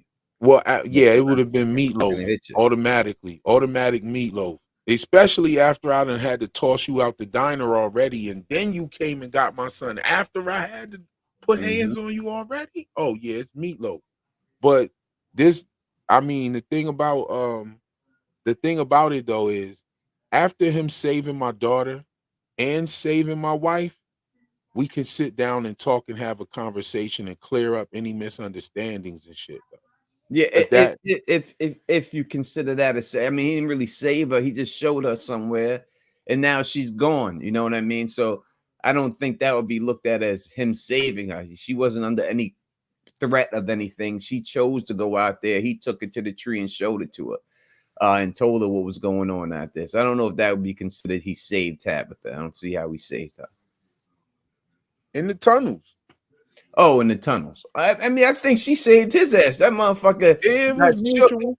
It and was sat and mutual. sat and sat down and started, shaking and stuff. He did what the boy in white said. He waited for her, which is crazy that the boy in white knew that she was going to be down Yeah, because the boy in white is Victor and the boy in white is evil. That's why. there. That's why. yo, yo, I got a boy in white. I got the boy in white. I put the Victor's head on the boy in white. Pause, and I did a meme with that. I sent that to you. I gotta post that. I gotta repost He is. that. That'll be seen. Now I seen someone post some Bigfoot shit. Is this Taran again with the Bigfoot stuff? Yeah. Oh yeah. Yeah, nah. Terrence said the Bigfoot. Everybody's laughing. Yeah, that's I'm all. like, yo, with a show like From, like, all right, speaking about Sarah and Boyd, what if it's a Bigfoot motherfucker that took the tent? Nah, man. They ain't gonna. This is. I'm just saying, like, all right. So if you really wanted to go outside the box, and I know Taryn likes to, so, and you're saying that, and you're saying that's like a troll of some kind, that dragged the tent or something like that, some type of troll, and then you'd have to deal with fairies and some things like that. And the troll is big, so he has a big foot. That's different than saying Bigfoot, that hairy beast that we know as Bigfoot is going to be showing up in there. Yeah, like the Sasquatch and shit, Yes, right? he's saying Bigfoot, right? Like Harry and the Hendersons, that dude, right? And that guy's not coming in the show. I believe he's gonna have some things right, but I don't think that's gonna be one. I don't believe in the Ben Franklin time travel. Everyone's gonna go back in time and see Ben Franklin, and that's No, I I don't, think that stuff is gonna be esoteric because it's already esoteric. Ben Franklin's all over Boyd. Pause. Like he's living in the post office. He's ringing the bell. He has so much to do with like American liberty figures. He has the sheriff's uh badge. He has the handcuffs, which I'm sure were there before he got there. So there's been other sheriffs in the past. But Boyd did a whole like Thaddeus Stevens esque speech in that church. Like that totally took me back to Tommy Lee Jones' performance of Thaddeus Stevens. Like those things are definitely in the show, but I think they'll remain right where we see them. They'll remain in the realm of esoteric. They won't be something that is actually touched well, on the show. Like he's I think saying we're that we're going to see them. His theory is that we are going to see them, not that they're going to refer to that. that they're gonna go back in time to this time period and run into these people. That's what the man has said. So Right. That's what he's saying. I'm only going by what the man has said, and I don't believe that we're going back in time I to don't see that. believe that Jim and these guys are gonna come into contact with like those figures. No, do you know how However, I silly think those the figures show would will get? be in the show. Or Listen, you know how silly this show would be if they go back in time and then all of a sudden you see Victor and Jim dressed up in the gear of Ben Franklin and have some wigs on, or this, you know, they'd be talking back to the future type situation. It would be silly, and yeah, this ain't well, that type. yeah. But I think that they are talking about issues that the founding fathers had and stuff like that. Even Ben Franklin is someone who changed his perspective on slavery. You know what I'm saying? And once he actually visited the South and seen what was going on, he totally changed his perspective. Before he looked at it as a business venture, and many people looked at it as a business venture. There were even black slave owners. So, like, But it was looked. a lot of black slave owners own slaves to free them too, right? Yeah, And they own they, slaves to free them. They would purchase the rights to their family members yeah, and things of that nature as well. But there were actual big plantations as well. But the thing about it is, I don't think that the actual figures that they'll show on the show will actually be like a character. I think you might see Christopher Columbus in the background, or there might be. What if Tabitha gets out and some kids on a school bus or some shit like that, or dressed as pilgrims and Indians or some shit like that? And I think that it's gonna be esoteric clues because thus far, all the clues that Taran and I have noticed have been esoteric. I think the main one is the Gulagog and the Gollywog. I think that that's the main esoteric clue in the show that has popped out so far. I think the next one, I think the freakiest one is the Jade and Toby reference to the movie Roots. Both of those are ones that I pointed out and figured out. But I don't think that they're actually going to talk about LeVar Burton or Alex Haley or any of that mhm. shit. You know what I'm saying? Like, I don't think that they're gonna go there. I think it's just in the realm of esoterica. I've been trying to convince my brother of that, but I think he's gonna find out the same way I found out with Westworld, because Westworld was doing the same thing. Me What talking to people about Lost, I can tell you right now, Lost is talking about Australian Aborigines and their extinction, how Europeans went down there and killed almost all of them. That's what they're talking about, especially when they're talking like now I'm not that far in it, right? But I noticed these things, especially with the rites of passage, with them going out to kill the boar. And did you see Lost? I did not. Okay, so they're not. I'm not even qualified to spoil anything for you for real. Everything is in the first season that I'm talking about. But there's a part where they go. This dude has a suitcase of knives. He literally throws one at somebody, which is also part of the rites of passage. And then they go and they hunt one, and he gets it by itself. So that he can feed the people. That's a rites of passage in ancient Australian Aborigines religious practices and shit. That's how they make their young boys grow to men, by going out into the bush and hunting boars and shit like that. So, but I haven't heard anybody say anything about that or anything remotely close to that theory about Lost at all. And so I just think that it's esoteric. I'm definitely going to purchase one of those books that they put out too with Lost. They put out a whole like encyclopedia for the show. So hopefully From does the same thing. From needs to catch up on the extra material. Like, they need to do more stuff like this crossword puzzle, this word find. They need to start doing more stuff like that. Come with something deeper. Come with something better. I don't think they got to a point to where they can do it. You got Severance. They got the Lumen Handbook. We need something like the Lumen Handbook for From. Like, we need something. Yeah, I wouldn't mind them just saying that, doing anything like that. Also, I think that that's quite a possibility if they could do something like that. Yes, indeed. But yo, I was just about to cut this off before you called.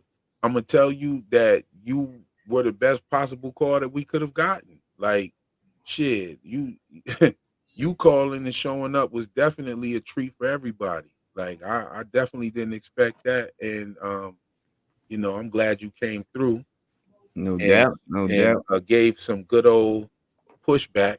I like the pushback, even though I love everybody's theories. I still like the pushback and the back and forth too. I love it.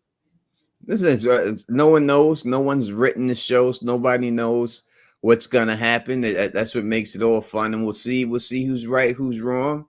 Like I said, I put it on the line that Tabitha's in that goddamn ambulance. It's like I said, she's gonna be. I put that on the line. I put that on me. I guarantee that. It's no other way it's gonna go down in that way. I can guarantee it. That's what it's gonna be. So people can hold me to that right off the bat. Right off the bat, So that's you think that Tabitha makes it back in the third season? she makes it back. She's in the ambulance with the cop. She's in that ambulance with the police.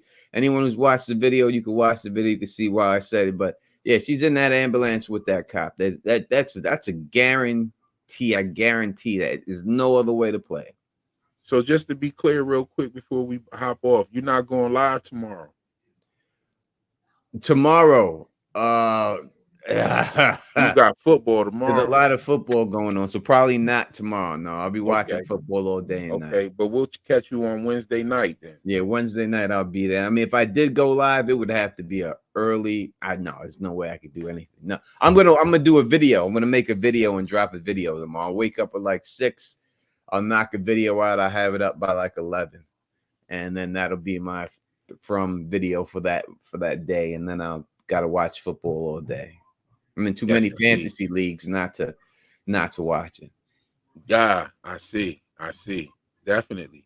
Well, just a little something to think about while we wait on the next episode. That's all for the live stream this evening. I'll catch y'all in the next one. Peace.